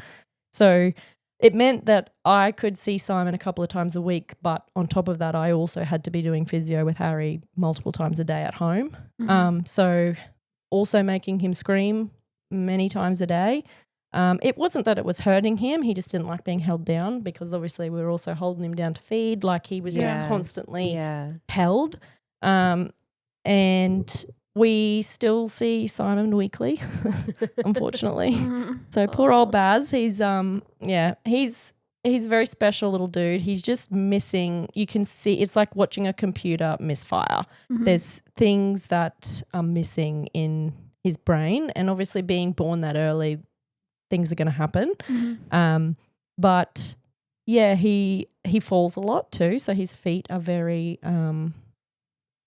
I don't even know how to explain it. He's got like a stiff, I would call it maybe, metatarsal. So like when we walk, our feet bend, like in this part, his didn't. So basically he would just like, he worked out to run around it, but he would just fall all the time. And then he's also missing is it the reflex or the instinct, one of the two, that when you're about to fall, your brain tells you to brace. He doesn't have that at all. He just So smashes down. Falls hard and loud, and it's a fright that he gets. So he screams bloody murder. He's generally never hurt. Yeah. He's just like, I was just having fun. Like, Yeah. oh, the poor dude. So like he was on like a little kid's quad one day, like living his best life, and like turned a corner too quickly and slingshot himself off the other side, fell like a sack of potatoes, and was just like, what happened? Oh, poor bugger.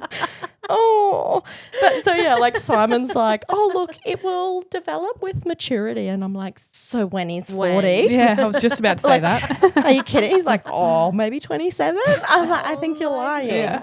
So yeah, he doesn't have that at all. Look, one day it'll save his life, like if he's riding a motorbike or something, and he gets because if you don't brace, like you don't really hurt yourself. No, yeah. He just doesn't have any understanding of danger or anything, but he is the happiest little dude. Yeah. I swear, being born so early and having like an environment in NICU where everyone's there for you.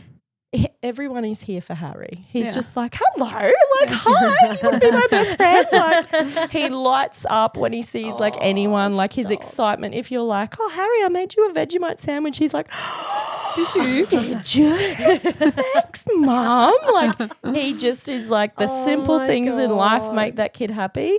Yeah, he's a very special little kid. So he tests me daily, hourly, I would say. But how did he go from, because he had that oral aversion with feeding, how did he go from that to then starting solids? And he was great with starting solids because he was in control, I think. Yeah. we ended up turning his formula into a custard. So once I could spoon feed him, that was a game changer. Really? But I also still had to like strap him down so he didn't fight me a little bit. Yeah. But it was more trying to keep him hydrated was all I cared about. I didn't care that you weren't like, he never lost weight. He always gained like small amounts, but was he on the cusp of failure to thrive as well? Surprisingly not, and I don't know how. Wow. Like I really don't know how. Now, like he is a skinny, wiry little thing, like third centile, like he's so little. But he eats a lot. But yeah, during that time, like he actually ended up being quite chubby, to be honest, which is weird because I just think he grew out first instead of up. He hasn't really grown very tall, bless him. But yeah, once we moved into spoon feeding and then he could do things himself a lot better. Did that come late, like spoon feeding and it was always a fight. Like I always look back on my time in the first 12 months of Harry's life and everything just felt like a fight. Which is sad because the first awful. 12 months you're excited to feed them, you're excited to do this, do that, but I guess it's like. Well, yeah, that was not Harry's experience He's like, at all. I'm going to give you a hard time. Just as I did coming into this world. Yes. Oh my God. Yeah. Like he just, fought me on everything and just trying to keep him alive was a full-time job. But yeah, no, he's doing really well now. He will keep him back from prep next year. He's just so not ready. Like in terms of his development, he is amazing in some areas and then other areas he's just like kind of plateauing at about a 3-year-old level. So what do you see the most that's like different to kids his age? Just his like lack of awareness. So he just has no understanding of anything else going on around him, like conversations, like we have the same conversations every single day. Like, okay, don't run out on the road, and I just still have to grab him by the, and he's just like, oh. I feel like that's a lot of little boys. It is a lot of too. little boys, yes, 100%. But then it's like his memory. So when we do things, so we do OT every fortnight as well. Oh, so you booked out at mate. Yeah, you booked out. We got some How'd shit you fit going us on. in? Yeah, I needed a break. Tommy, you're on duty. So like with things like OT, his memory of things just like even in that moment is just not there. So like you'll say to him, okay, Harry, can you get me? I want you to stand on the green stool, jump to the blue stool, and get me a red frog. And he's like, what? I'll get the red like frog. It's like he just can't process. And you're like, what did I just say? And he's like, green stool. He'll remember the first bit, and then he just has like it's wiped. His memory's wiped. And sometimes it's hard because you don't know if he's very clever with the way that he can mess with you too. So you're like, I'll be like, oh, Harry, like, we used to be proud of him because he could count to chicken. It sounds so bad. But he would be like 1, 2, 3, 4, 5, chicken, 9, 10. Because 6, 7, 8 sounds like chicken. And we were like, yeah, Harry can count to chicken. Yeah. Oh my God. Close enough. Oh, okay. Bless him. But it counts. He knows what he was saying. Does. Yeah. But then, you don't know. Like sometimes he is messing with you. Like you'll be like, oh, Harry, what colour is that? And he's like, 7.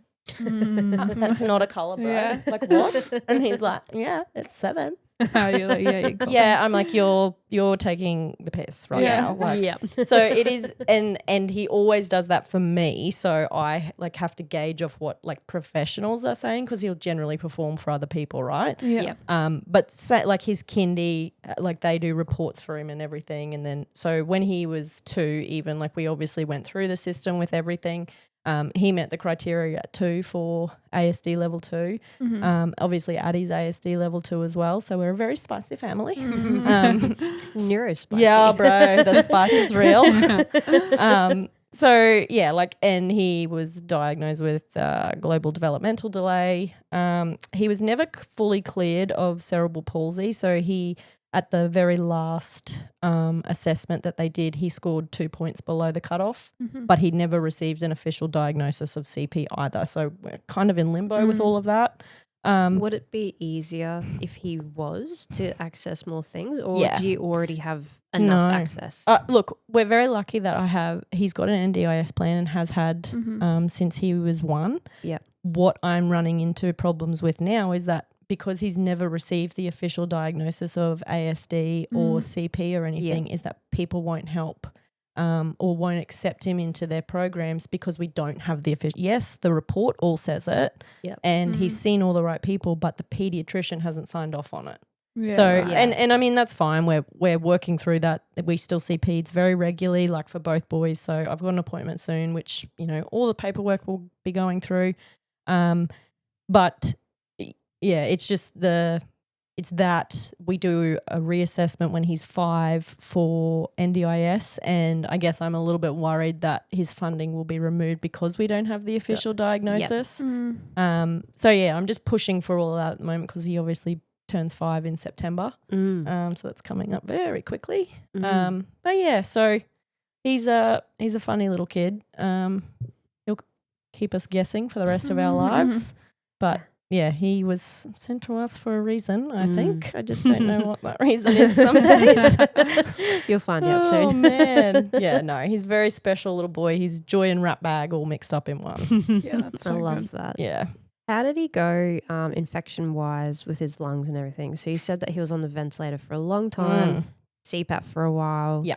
How did he go in the first couple of years of his life getting sick? So he has been not my sickest child, which is surprising. The first admission we had, it was like he turned 1 and then 3 days later we ended up in hospital. Okay. So he was fine. It was just like he was sick with like a gastro bug, and because I was having such difficulty keeping him hydrated and he was just vomiting. So I just needed him to be tube fed essentially for a bit. So yeah, we got admitted a couple of days after his birthday, first birthday. What was it like being back in hospital? Then I was probably still pretty unwell. Like I was medicated then, but I hadn't found the right medication just yet. So I was put on sertraline first, got up to 200 milligrams on that, and it just kept like wearing off. So I probably still wasn't in the best frame of mind. So I was just like cranky. I was just angry. Yeah. Probably rude to staff, like all the things, like sorry. Yeah, soz team. I mean, yeah, I've been up there plenty of times with Charlie now, so I'm much nicer. Stay medicated. Yeah, stay medicated, everyone. But yeah, so it was all right. It was more annoying that they weren't listening, I guess. Like, you know your baby, and I'm sure people when you're in ED, they see all types, right? They see people who don't need to be there. Obviously, I knew that Harry was rushing towards dehydration very quickly, and I was like, I need a feeding tube. Like, just shove one in. I don't even care if you send me home. Like, I'll deal with it. Just get it in there. Anyway, finally, they listened and got one, and we got admitted. And we were only there for maybe 2 or 3 days. But yeah, it was just annoying more than anything. It probably wasn't so bad in terms of being back in hospital because we'd had to do oximetry tests and stuff. So I'd had been back before. Yeah. It was more, just like, oh my God, we made it to your first birthday, bro. Like, why now? Yeah. Honestly. But no, he is quite fine in terms of like his breathing. Like he still coughs quite a lot. I would say he like we call it his little emphysema cough. It's not, but he just every so often coughs and is always like like that's gorgeous. But we've had everything checked and he's fine. I think that's more just a him thing. But the worst he's ever had really was just to have, like, he's had ear infection, so he had to have grommets and adenoids done. That made a massive difference. He like the first time I took him to the toilet after he had his grommets put in, he was like, grabbed his ears. It must have just been so loud. So he just couldn't hear very well. But he still doesn't know volume control, so yells everything. Yeah. So we don't have an inside voice. We love Everything is that. screaming. Yeah. And he's not deaf. So it's just loud life that we have. I don't know where he gets his volume from. No, I don't No, know. no, either. no. It's It's not weird. at all. Yeah, No. so weird. But yeah, no, he did really well. It's just all the therapies that we still are doing, you know. Yeah, Like there was yeah. periods of time where we were seeing Simon 3 times a week. Oh, I was wow. I was doing physio with him over and over at home as well. And it just got to a point where I was like, okay, This is a lot. I need you just to deal with it now, Simon. Yeah. And I need to outsource it because I'm Yeah. feeling a lot of like resentment towards this kid, like, Yeah. and the anger, and like this isn't normal. So like I needed to reverse to be his mum, not Yeah. his Yeah. carer. Yeah. Which was definitely better for our relationship. I felt like for such a long time with Harry, because I was so detached. Like when he was like plucked out of me, basically, I was just like, I just got to keep this thing alive. Yeah. Mm. So I worked really hard for a connection with Harry. And he's the sweetest little boy. Like he'll come to me all the time just randomly and be like, I love you, sweetheart, mummy. Oh, stop it. That Oh, is that's very so cute. sweet. Yeah. So like he obviously isn't too traumatized. Yeah. But Just you are. You are. me, Yeah. But yeah. Yep. Yep. Oh. And then we I went feel back like for a too, third like one. you get so What the fuck? sad because you don't get that break that the dads do. And you Yeah. know, they come home and you just feel like you're crazy because you're Yeah. you're crazy. I am. And it's because Tom you actually said to me the other day, and look, I'm taking it as a compliment, whether he meant it that way or not. He's like, I'm glad you're a psycho because this life is not sustainable. And I was like, thank you. But also, like, I don't like feeling like a psycho. I can't. You get lots of interesting compliments. I do, don't I? Well, I just decide they're compliments. Yeah, I think that's They're the probably difference. not. And you're like, oh, Thanks, thanks. babes. Yeah. Just take it as a compliment, whether it's meant I that love way or that. not. But yeah, like it is very different for the Yeah. dads. I can remember I left Harry with Tom I went on a hens weekend, and he was still custard feeding, and Tom had him for 3 days by himself, and he Oh, was God. like, what you do is honestly like yeah. fucking phenomenal. He's like, Yeah. this is so hard. Good. Yeah. It gives Yeah, them an it does. It appreciation does. of Yeah, what yeah. you actually have to do. And Tom is very appreciative of Mm. everything that I deal with Yeah. all the time. Yeah. And he's a lot better now, I would Yeah. say, than he ever has been. But you know, like men just don't get it like women Yeah. get it, I guess. No. And it's just you do it. It's just Yeah, how it you is, just- I yeah. guess, you know, and it's just that's just a Yeah. normal thing. It is, yeah. And I think like what I really struggled with leaving NICU especially, and what I think a lot of parents realize once they get out of hospital is when you're in hospital, you're supported every step of the way by people who genuinely get it. Yeah. When you get home, your friends generally try to support you, but they have Yeah. They do idea. not Yeah. get it. and they say stupid shit Yeah. without meaning to. It all comes Yeah. from a loving place. Yep. And they just want to try and help and say things Yep. that, you know, they hope will like help you Yep. in that moment. But because they don't get it, it just, Yep. well, for me, It's annoying. it just made me feel angry. I Yeah. was like, I need you to fuck off. Yeah. Yeah. Like, yeah. And then you start isolating yourself. And, you know, for me, that was the spiral. I Yeah. just like kept isolating myself. I just wanted to be left alone Mhm. with my shit baby and my spew baby that like you never knew when it was coming. I had to walk around in a friggin' apron all the time. Like we love there was, you, Harry. oh my God, we do love you. But there was one day, honestly, like best moment. So he was sitting on my lap facing me and I had like spew rags with me all the time. And I could tell that he was about to vomit. Pulled it quickly up over my face. Oh my God. The pressure from it ricocheted through. off my face, back all over his face, splattered over Addie, and then I like No. pulled the thing down like gently, and just he's like blinking, looking around, and Addie's like 2, and she's like, fucking yuck. You're like, you haven't been home with mummy all day. I was like, I can't even get up here because I agree. This Yeah. is fucking yuck. Oh, I love that. Just saying my what everyone's God. thinking. I was Yeah. Good like, on you, babe, Addie. can you get me a towel? She's like, yes. I'll get one for myself first. Oh my God. Like the pressure on it was just next Oh my level. It was so God. bad. Mm. But you know what? All the hard work you put in those years is going to set him up for life. Like Yeah. you have put in all the hard yards and Yeah. continue to, and that's what's going to absolutely help him all the way through. And that has always been like when we had Harry at 24 weeks, I made the decision then and there. I was like, you will never be treated any differently. Yeah. Like, I know you are, but you don't get to be treated differently. Yeah. And I think that makes a lot of difference. it does. Yeah. Because if you treat them like they are differently, sometimes it like actually hinders them. It holds them 100%. back. Yeah. And I'm like, he doesn't know any different. Like Yeah. he's so happy. He doesn't care that he falls over every 2 seconds and he's gets up, dusts off, and off he go. And like when I say every 2 seconds, I mean that. Like, it's a lot. And like you actually have to warn people. You're like, he'll fall over all the time. He'll scream all the time. When he falls, he's fine. He's just gotten a fright. Yeah. And like the kindy teacher's like, oh my God, okay. They're like, actually, we're not accepting you. Yeah. But they have to like then educate because other teachers come in and they're like, oh my God, Harry. And the other one's like, his brain just doesn't talk to his body. Like it's fine. It's fine. Yeah, He's it's just a fine. thing. He's good. He'll get it when he's 27. Yeah, when he's 40, it'll be fine. Like it'll be his party trick. But yeah, like he doesn't know. And I guess that was the other reason that I wanted to keep him back from school too, is he's already gonna have so many struggles in life with just understanding his body Yeah. and how his brain communicates with his body, that I didn't want him to get to school and all of a sudden be surrounded by all these people the same age that are He's already off to a bad progressing. start if you send him. Yeah, I think that's good. So and like he doesn't even know. He's like, I'm going to kindy again. Like, woohoo.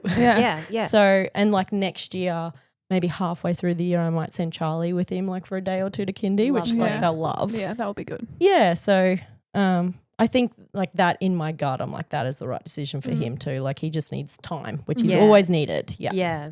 Yeah. So, okay.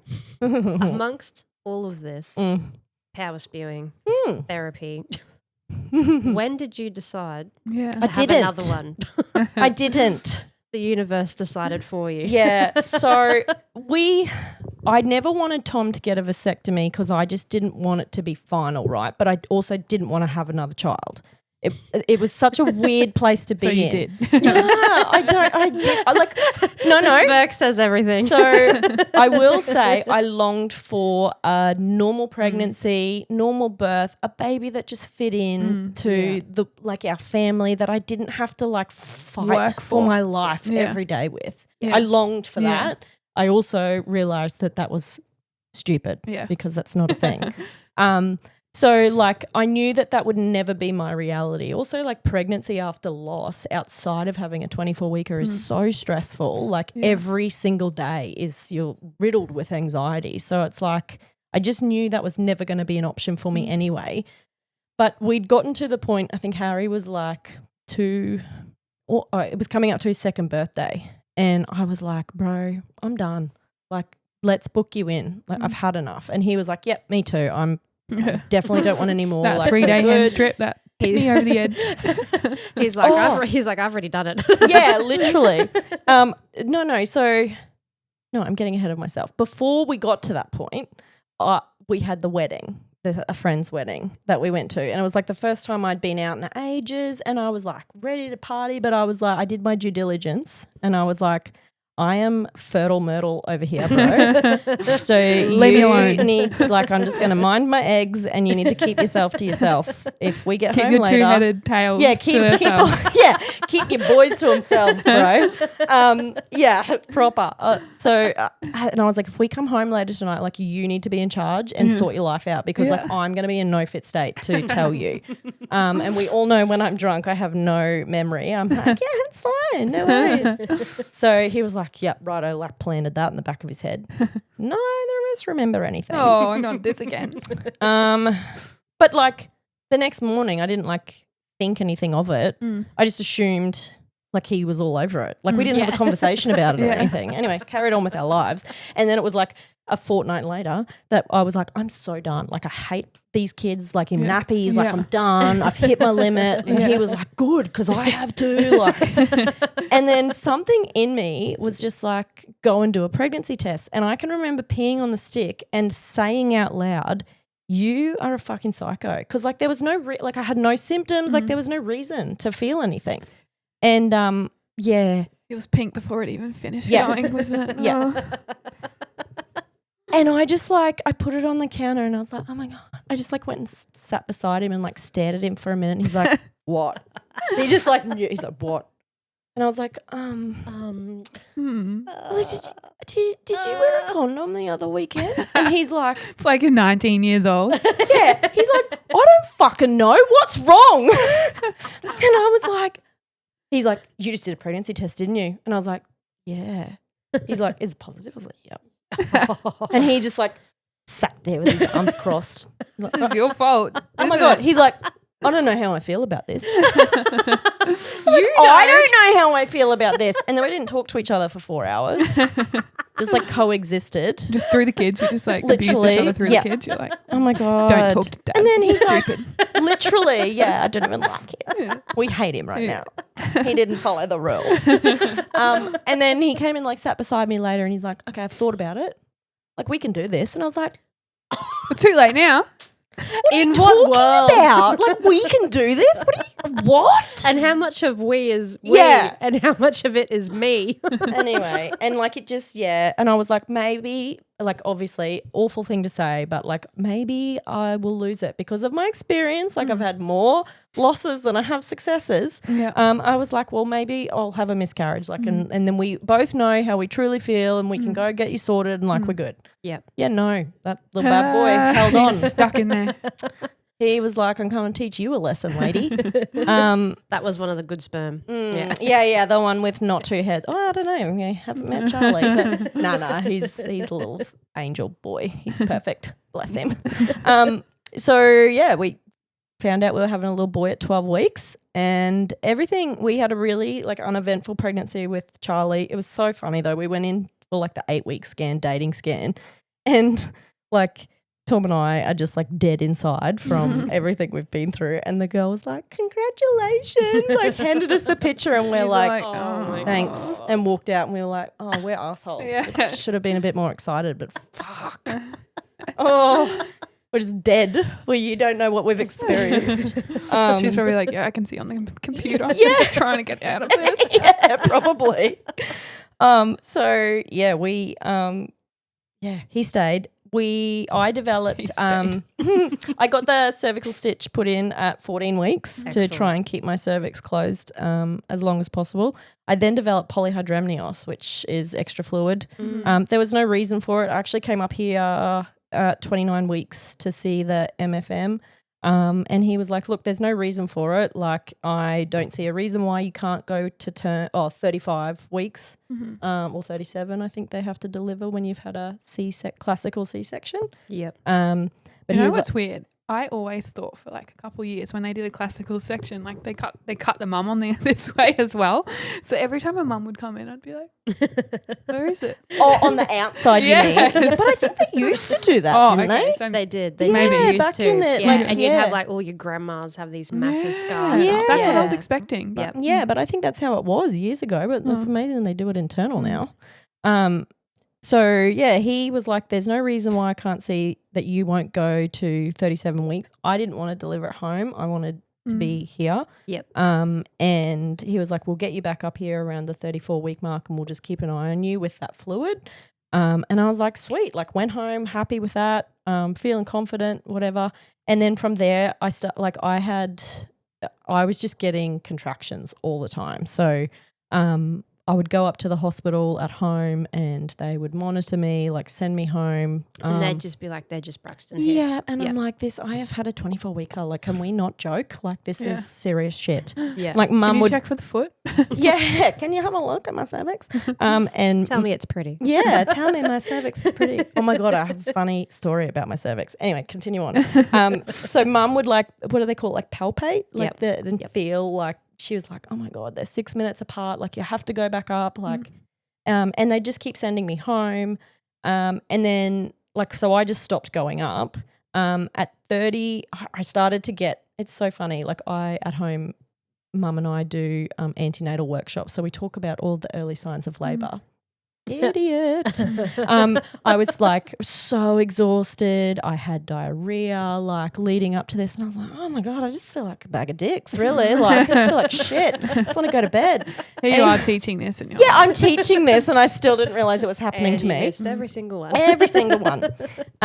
And So I then I would wake up in the night and have like searing pain like internally, and I was like, oh my God, is that my cervix dilating around the stitch? Like the doctor said it would be really painful, but then it would go away, and I was like, okay, maybe it's not. Like I'm good, I'll go back to sleep. Like like maybe you just moved wrong yeah. or something. Yeah. But then Tom went away for work, and my mum went away. I think she was in Byron Bay or something, and I went to the toilet and there was like a little bit of like jelly, and I was like, that looks a little bit mucus pluggy.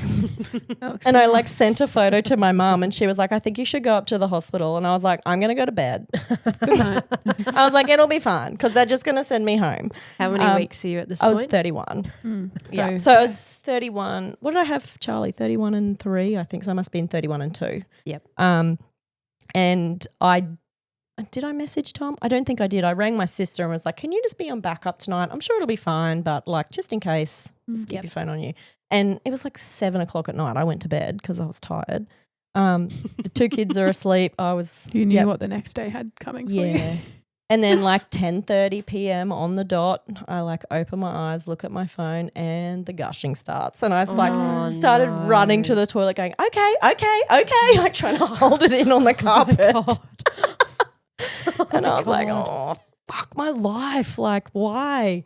Anyway, so I was 31 and 2 at that point. And so my cervix held, but with all the extra fluid, it just, my waters broke around the stitch. Yeah. So, and my home hospital, you have to be 32 weeks to deliver. So I was just shy of that. So went up to hospital, rang Tom. He was out on a night out in Brisbane.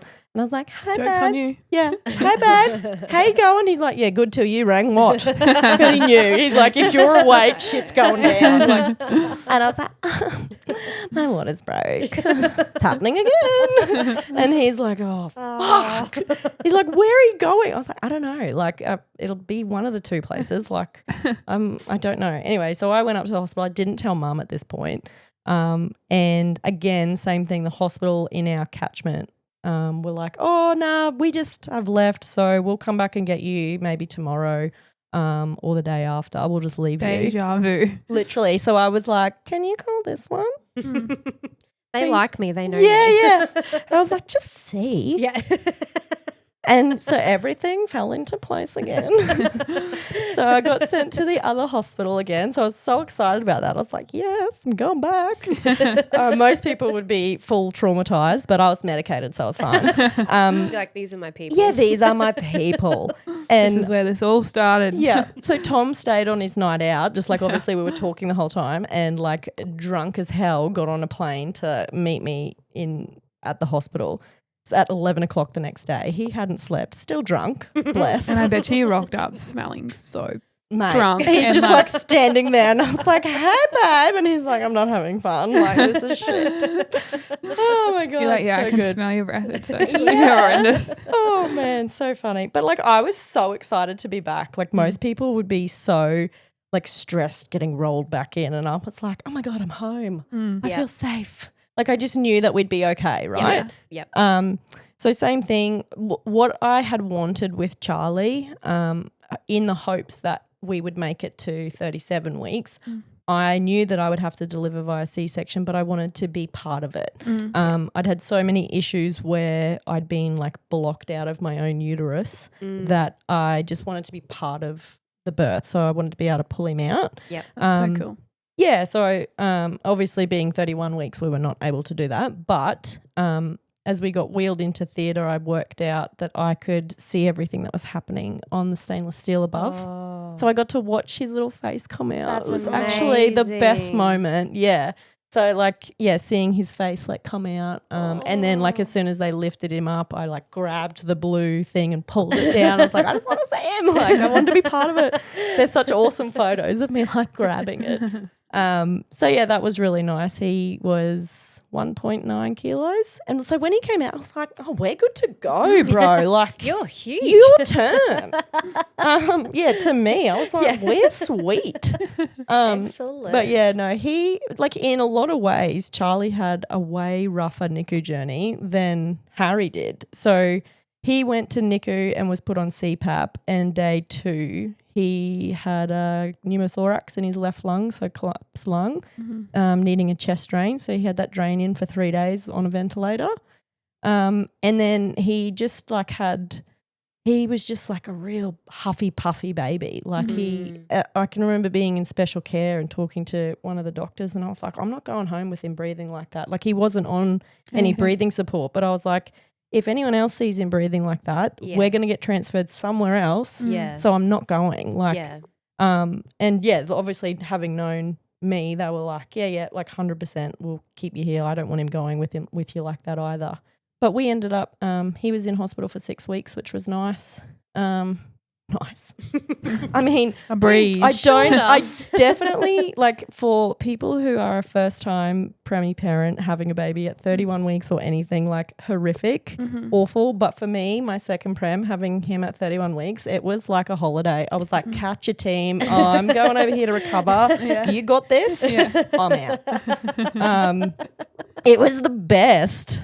I love that. Even one of the midwives was like, you seem really calm for someone who's got like a baby with a collapsed lung in NICU. And I was like, it's because I'm medicated. 10 out of 10 recommend. She's like, and I'm finally getting a break. Yeah, I was like, this postpartum journey is splendid compared to my others. Yeah, stay medicated, bro. That was like my whole thing that whole time. Do not come off your meds. It's the way to go. That's what we'll call this episode. Yeah, please. Stay Can medicated. you stay medicated by Fiona the Scruffy Hoe? Like, that's what I call myself too. So yeah, Pretty cervix. yeah, with the pretty cervix. Oh my god, no. So yeah, then the cervix story. So weeks after I got home with Charlie, I was like bleeding on and off. They left a bit of the stitch in my cervix. No, oh my so God. I just had to go to my GP on like a casual Tuesday and get like a big chunk of stitch out of my Did it poor hurt? yes. My poor pretty cervix. I have a photo of it that I will show you later. Okay. Yeah. I'm keen. Yeah. I was like, what the yeah, left a bit my in my God. cervix and I was just like bleeding and I could feel it. Is it like, is it still pretty or is it a I little bit don't know. Do you want to have a scarred after look or look? It probably is scarred. I don't know. Haven't been up there, and I've got no reason to anymore. So Excellent. yeah, no more babies. Teabags has had the snip, although he hasn't confirmed. So every month it's pretty stressful. He's going to go this week. That 3%. That 3%, bro. I know. could get a 2-headed kid from you. So like, just woo up. Oh my God. All of his ex-girlfriends are probably like, ha, ha, ha, ha.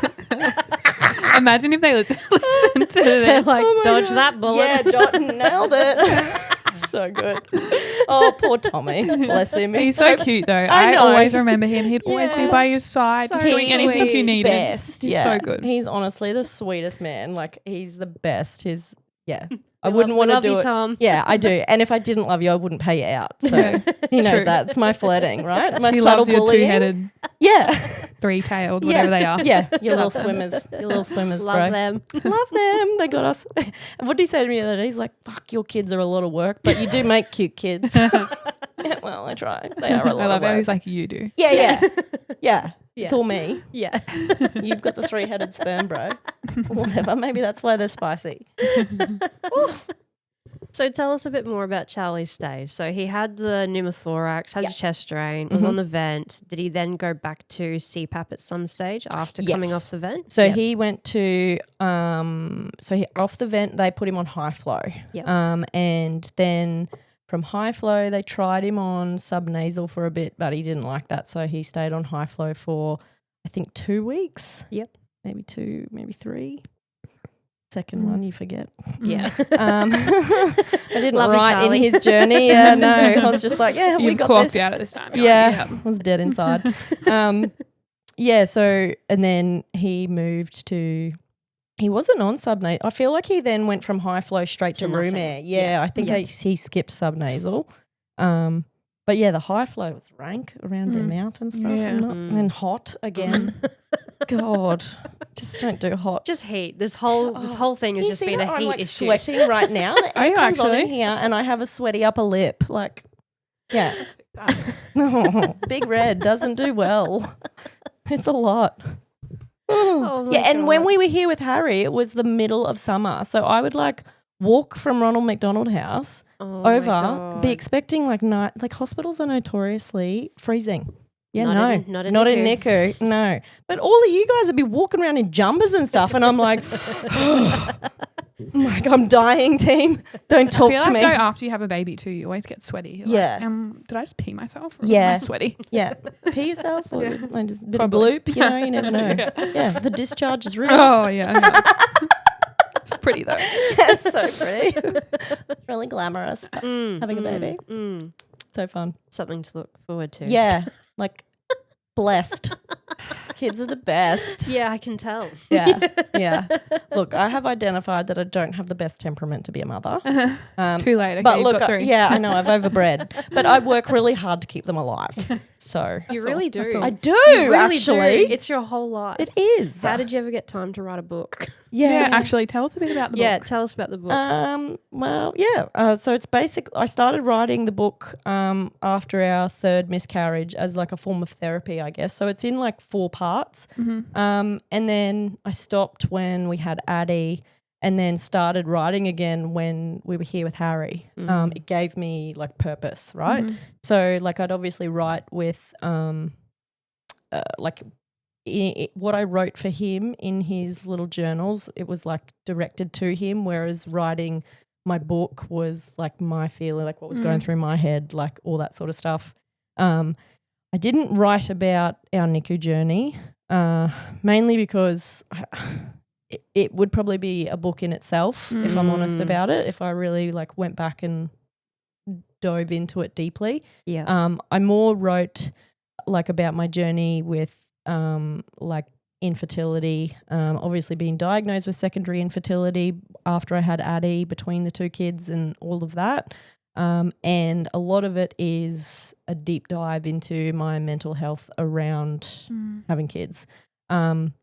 I am a massive advocate for postpartum depression and anxiety in both men and women. I genuinely believe that more than what the statistics say have it. I think too, Absolutely. because with both like infertility, I think, and like anxiety and depression, you feel like embarrassed. And Yeah. it's so sad to say that, but you honestly feel embarrassed, and then you feel like if you tell someone, they're like, oh my God. Yeah. So many people wouldn't say anything. Like No. you feel like you should be put together a bit. And you feel Yeah. like you don't have a right to be unwell. yeah, Yeah. you're like, I've got this baby, but And Yeah. and I will say that the infertility community, like having had secondary infertility, because you've already got a kid, it's quite like exclusive of you as well, which is tough.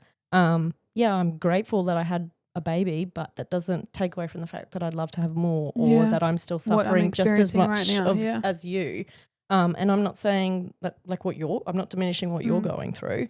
So yeah, it is. And just being able to talk about intrusive thoughts, like I'm a big advocate for talking about the people that talk about what they're thinking Yeah. generally are the ones that don't follow through with what they're thinking. Yeah. So I can remember like one of my friends reading the book for the first time, and she was like, it's quite jarring, some of the stuff that, you say. And I'm like, it's real. yeah. Like that's why it's jarring, Yeah. like, and it gave so many other people, men and women, a voice to go, holy shit, I was unwell. Like I Yeah. thought I was okay, but I was thinking that shit. I was having that, and I just like reclused, like, and everyone's hard is different. Like, one person's broken leg could be the next person's sprained ankle, Yeah. but that doesn't mean it needs to be compared. Yeah. Exactly. And I think that is one thing that I really try and do when I'm talking to people who have preemie babies now. I'm like, look, I understand.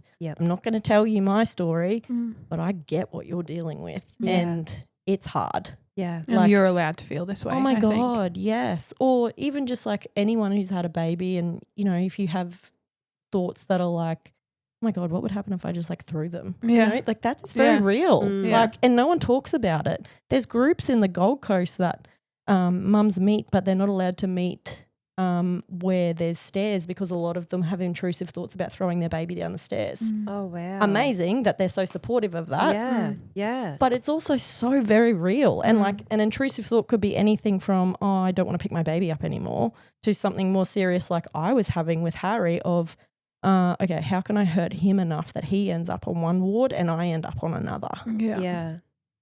Like and which is hard so because you intense. love them so Love much, them. but it's just like it's a lot. It is a lot, and your brain will do everything it can to protect you. So it sees what's in front of you, right? Yeah. And it sees the problem, and it's like, okay, well, let's fix the problem. Like it's right there, fix it. Yeah. So yeah, I guess the book, I wasn't going to publish. It was always just something for me.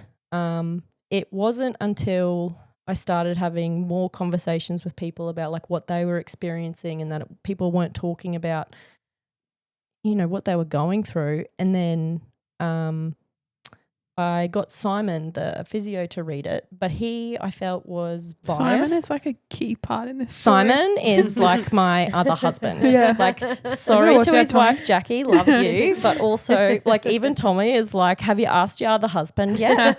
Like, because, like, we, like, yeah, Simon doesn't even know he's my other husband. But, People now. yeah, that's fine. I'll see him tomorrow and tell him all about it. Yeah, like, he is a key part in a lot of our journey because he's one of those people that I just like want to sit with and absorb his brain. Like he's so smart and he's so open to having conversations about different things and whatever.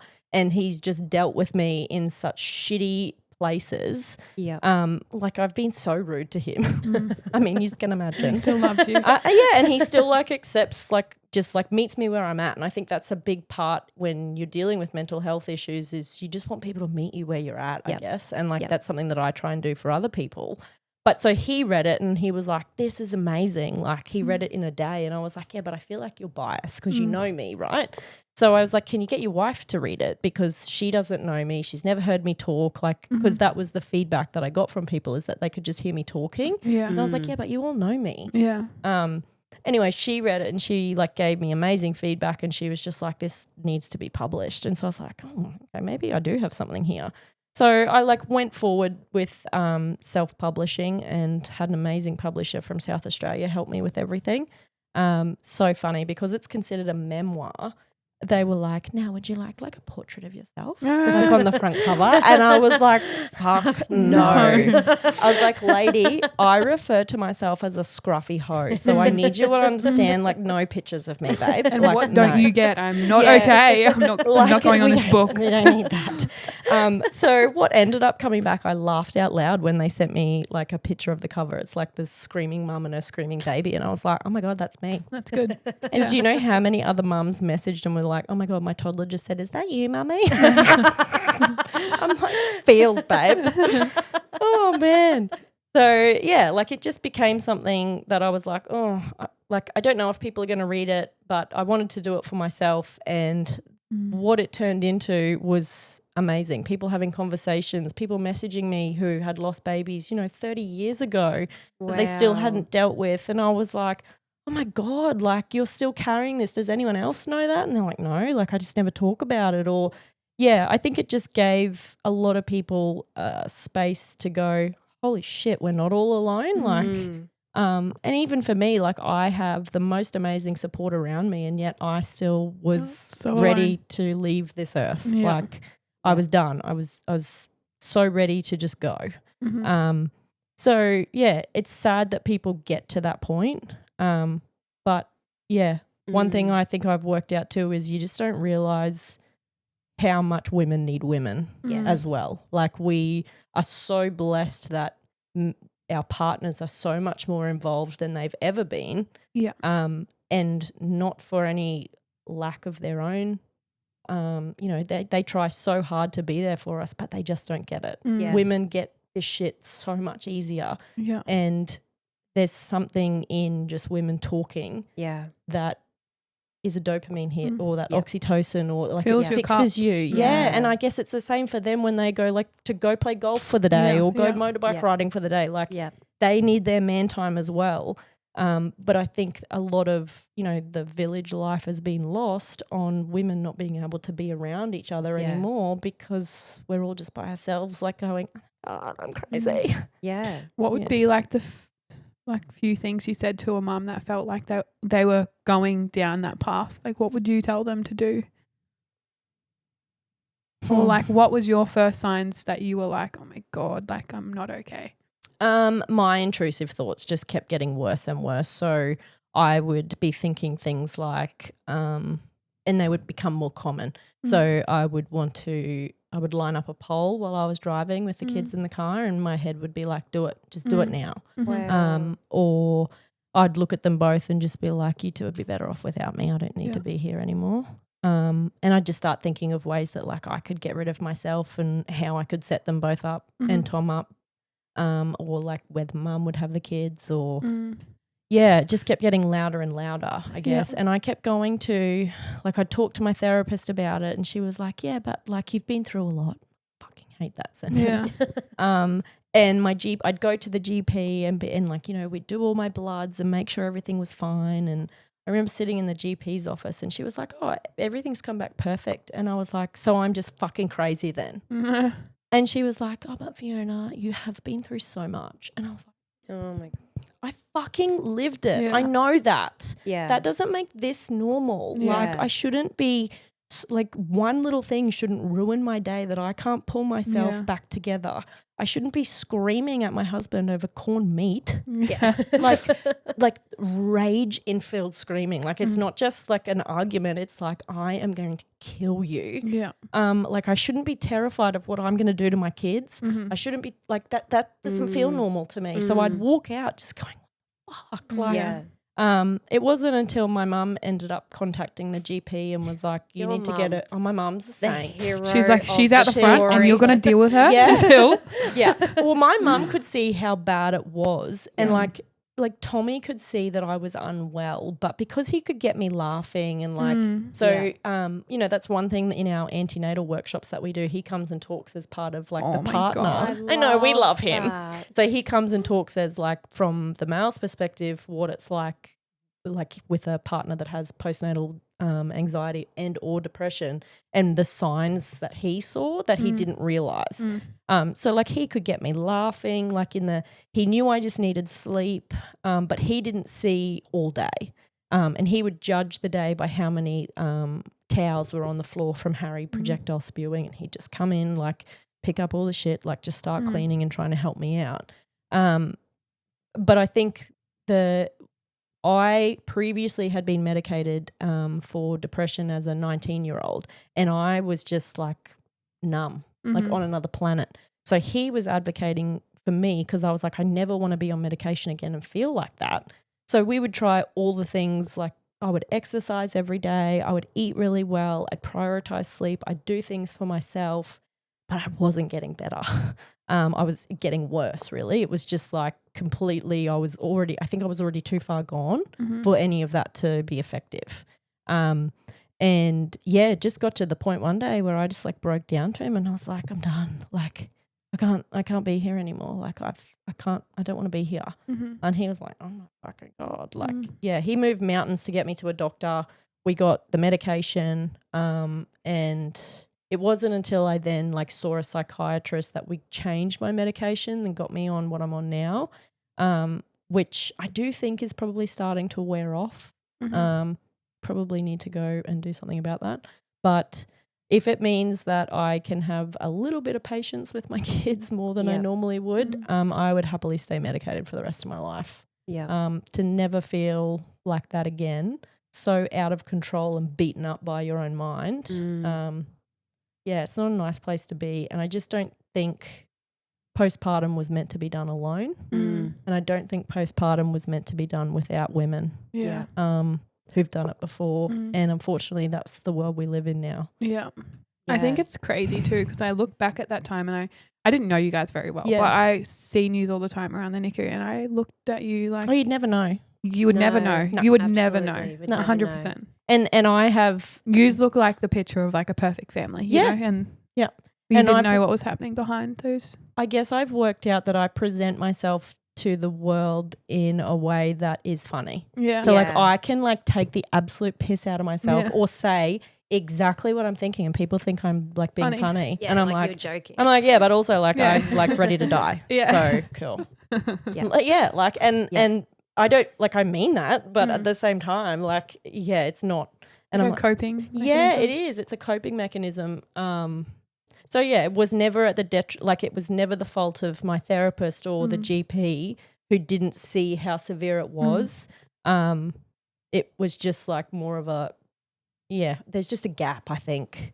And I don't think there's enough support for postpartum mums. I don't know how to fix that. It's something that I think about all the time. Like I think if I had my way, I'd like to create like a halfway house where you can check it, because you kind of just like hand it a kid and figure it out. Off you go. Yeah, and there's so many people that have never even changed a nappy. Yeah. So like, but it's not, I don't think you start experiencing postpartum depression as severely until you're out of like the adrenaline stage.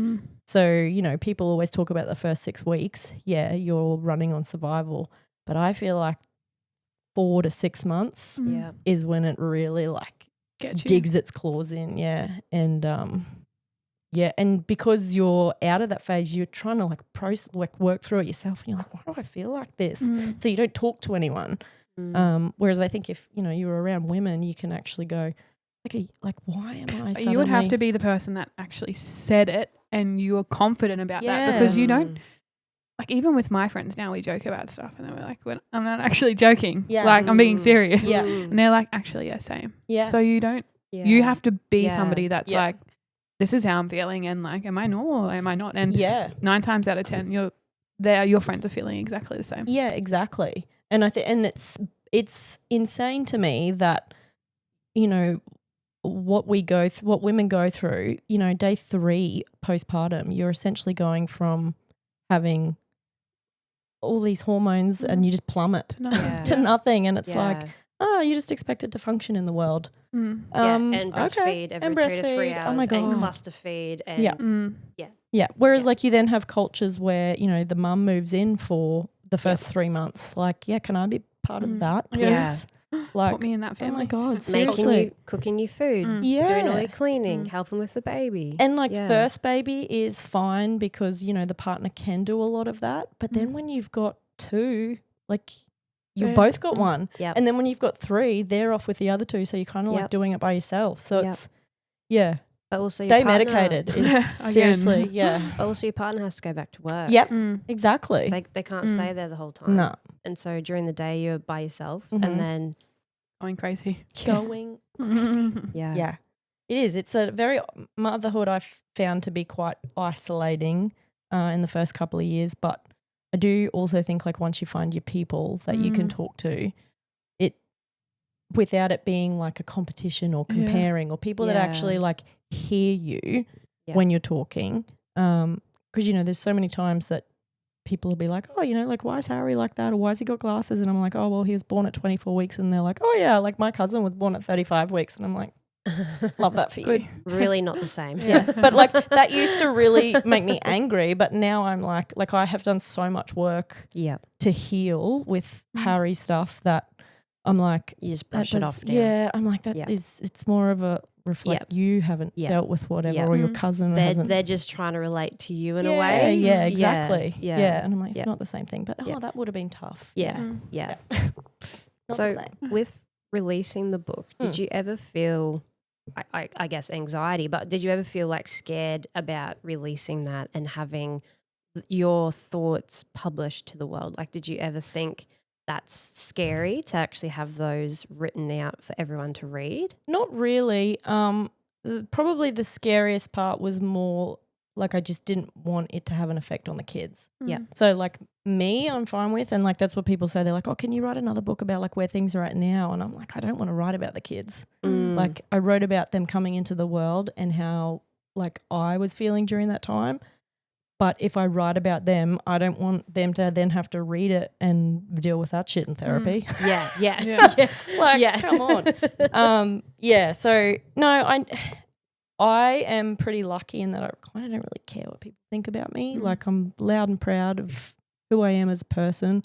I'm always willing to grow, always willing to like take feedback on board. Like, but when it was like my story, I'm like, well, what people have to say about it is actually more of a reflection on them, like because they weren't experiencing it. If you don't get it, that's great. That's actually makes me really happy. That you haven't. Yeah. Yeah. Like if you read parts of the story and you go, oh my God, that's so dark, like awesome. Yeah. Means you have never been there, and I'm really happy for you that you haven't. Yeah. Whereas if for one person they read it and they go, oh my God, I need to talk to her for 5 minutes. Like, please do. Yeah. Like, I love that. The amount of people that have messaged me or just want to like talk to me, and I just like read their story and like all that sort of thing. I'm like, if nothing else, it's helped those people. Yeah. So yeah, no, I never had a problem with putting it out into the world, I guess. Yeah. The title of it probably was more my concern, but I was just worried it might offend people. But at the same time, I was like, yeah, that's how I talk. Yeah. Go on, share it with everybody. The title of the book is called Fuck the Lesson. So aptly named. Yeah, well, the reason it was named that is like so much of my journey through infertility and everything, I'd be like, what is the fucking lesson here? Like I'd just cut one hit after the other. And then same with Harry. Like remember we were home with Harry and I was like to Mum, who the fuck has a 24-week? Like, things had just hit me. I'm like, what's the lesson here? Like, but then when things got really hard with Harry at home and dealing with all of his complications that came with being born so early, I got so angry one day and I was just like, I'm going to write a book and call it Fuck the Lesson. It's because fuck the lesson. There is no lesson. Like, so it came from a place of rage. But it also suits because there's so many things that happen in life that like, yeah, you can look at it as a lesson, but also like, fuck the lesson, man. Like, sometimes shit just things happen. Yeah. And there literally is no lesson. No. And how you deal with it, I guess, is, the big point, right? Yeah. But yeah, I think, maybe one day I'll write a book about the NICU journey for all the NICU mums one day. Because it's a very, can be a very isolating journey. Yep. Yep. Especially when you are taken out of your own hometown and you kind of have to. For months. 4 months, yeah. Yep. I was reading a poem today that I used to read when Harry was in NICU. Have you heard of it? It's How Preemie Mums Are Chosen. No. You've never heard of it? No. Oh my God, can I read it? Yes, please. I'll probably cry, but that's fine. No, I love that. So I found it when I was in NICU. I found a lot of comfort in like American NICU groups because there really weren't many Australian ones. Obviously there are now. And this poem popped up one day and it's by a lady called Irma Bombeck. Anyway, it's called How Preemie Mums Are Chosen. So did you ever wonder how the mothers of premature babies are chosen? Somehow I visualize God hovering over earth, selecting his instruments for propagation with great care and deliberation. As he observes, he instructs his angels to take notes in a giant ledger. Beth Armstrong, son, patron Saint Matthew. Marjorie Forrest, daughter, patron Saint Celia. Kerry Rutledge, twins, patron Saint, give her Gerard, he's used to profanity. Finally, he passes a name to an angel and smiles. Give her a preemie. The angel is curious. Why this one, God? She's so happy. Exactly, smiles God. Could I give a premature baby a mother who knows no laughter? That would be cruel. But does she have the patience? Asked the angel. I don't want her to have too much patience, or she'll drown in a sea of self-pity and despair. Once the shock and resentment wear off, she'll handle it. I watched her today. She has that sense of self and independence so rare and so necessary in a mother. You see, the child I'm going to give her has a world of its own. She has to make it live in her world, and that's not going to be easy. But Lord, I don't think she even believes in you. God smiles. No matter, I can fix that. This one is perfect. She has just the right amount of selfishness. The angel gasps, selfishness? Is that a virtue? God nods. If she can't separate herself from the child occasionally, she'll never survive. Yes, here is a woman who I will bless with a child less than perfect. She doesn't know it yet, but she is to be envied. She will never take for granted a spoken word. She will never consider a step ordinary. When her child says mama for the first time, she will be witness to a miracle and know it. I will permit her to see clearly the things I see: ignorance, cruelty, prejudice, and allow her to rise above them. She will never be alone. I will be at her side every minute of every day of her life because she is doing my work as surely as she is here by my side. And what about her patron saint? Asked the angel, his pen poised in the air. God smiles, a mirror will suffice. Woo! Full on. Oh, wow. That is beautiful. Isn't it? Yeah, so I found that when Harry was in NICU, and I used to read it all the time. And I used to send it to anyone who had a baby after me that was a prem. Yeah, and I read it this morning and I was like, oh my God, I'm going to have to read this out today. Yeah, that's so good. I love that. But yeah, like I think it's something like I'm not necessarily religious. I'm very spiritual, but yeah, I loved giving it to people. And I think it's like, it's a moment to make the mum cry too. Yeah, like, and you which can really relate to that as well. Yeah. And it's like something you just cling to and you're like, Yeah, okay, 100%. if I'm not doing anything right, I'm doing this. Yeah.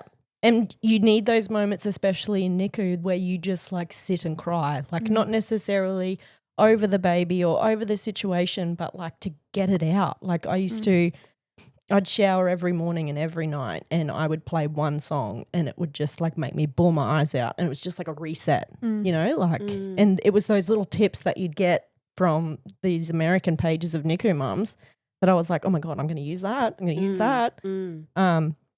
Yeah, I can't believe you girls have never heard that. No. Never. You should get it printed. Put it on the yes, wall get it printed and give it like in their that. little packages. Like, I love it's such a nice poem because it's not like, yes, it talks about God and there's a lot of people who have a negative connotation with religion, but like it's beautiful, you know, like Definitely. yeah. 10 out of 10 recommend you give that to all the mums. They will love that. They'll make them cry. That's beautiful. Which is good for the soul. Yeah. That's good. You're welcome. We made you cry. You did. Well, I made We got myself you there. cry, really. How embarrassing. Jesus. Oh, yeah. Good times. But yes, no, we love our little preemie babies. That interestingly, isn't it like 1 in 2 boys get hernias? It's pretty Yeah, high. Neither of my boys got them. Good. Is it? I know. Just so chill. I know. Oh, well, yeah, not really. But yeah, I thought that was interesting. Fun little fact. But yeah, no. It is really high just because their testes haven't gone all the way down yet and there's like that gap, and then when they strain and everything it can push through really easily. Yeah, right. Yeah. So a lot more common than girls. Yeah. But girls can still get them too. But also isn't it more common for boys to be prem? Always friggin' boys. They're painful. Yeah, the boys have the bad in the statistics of NICU. Yeah. Isn't it because like they've got the two like X and Y that more can go wrong? I don't know. Is it or no? I don't know. Was that made up? I'm here for it. Could be. I could be just making it up. They definitely have more that goes wrong. Yeah. But like every time we admit a boy over a girl, we're like, yeah, the boys are normally cheeky. Yeah. Yeah. Like, and they're just lazy too. Girls have more fight. Like they want to get out of NICU, whereas the boys are like, you're going to do it for me? This is the life. Yeah, 100%. Get your shit together. Yeah, I just couldn't deal having a boy. I like it here. Yes. Like even when we go to birth and we're like, is it a girl or a boy? They're like, boy. I'm like, oh no, get the stuff out. Yeah. He's going to need some help. Yeah, they're always going to need some help. It's ridiculous. Oh. Yes. Well, thank you so much for coming on. No worries. That was anytime. amazing. So good. I don't even know what we've talked about for the last however Everything. long. We've talked about everything. Well, this is probably the closest we're ever going to get to me doing an audiobook. So that's what everyone has always asked for too. So this is pretty close. damn I feel like close. so many people will relate to you, and you are so raw and normal, I guess. Normal. Yeah. With a really pretty She's cervix. I can't wait to see it. Yeah, excellent. Yeah, it'll be really nice. Oh, well, thank you so much. Worries. We're so Thank happy you having came me. on, and this has just been really fantastic. I think everyone's going to get so much out of this episode. Yeah. Excellent. Yay, we did it. No, it's Bye, good to eat guys. some Thanks, food. guys. Yes. Bye.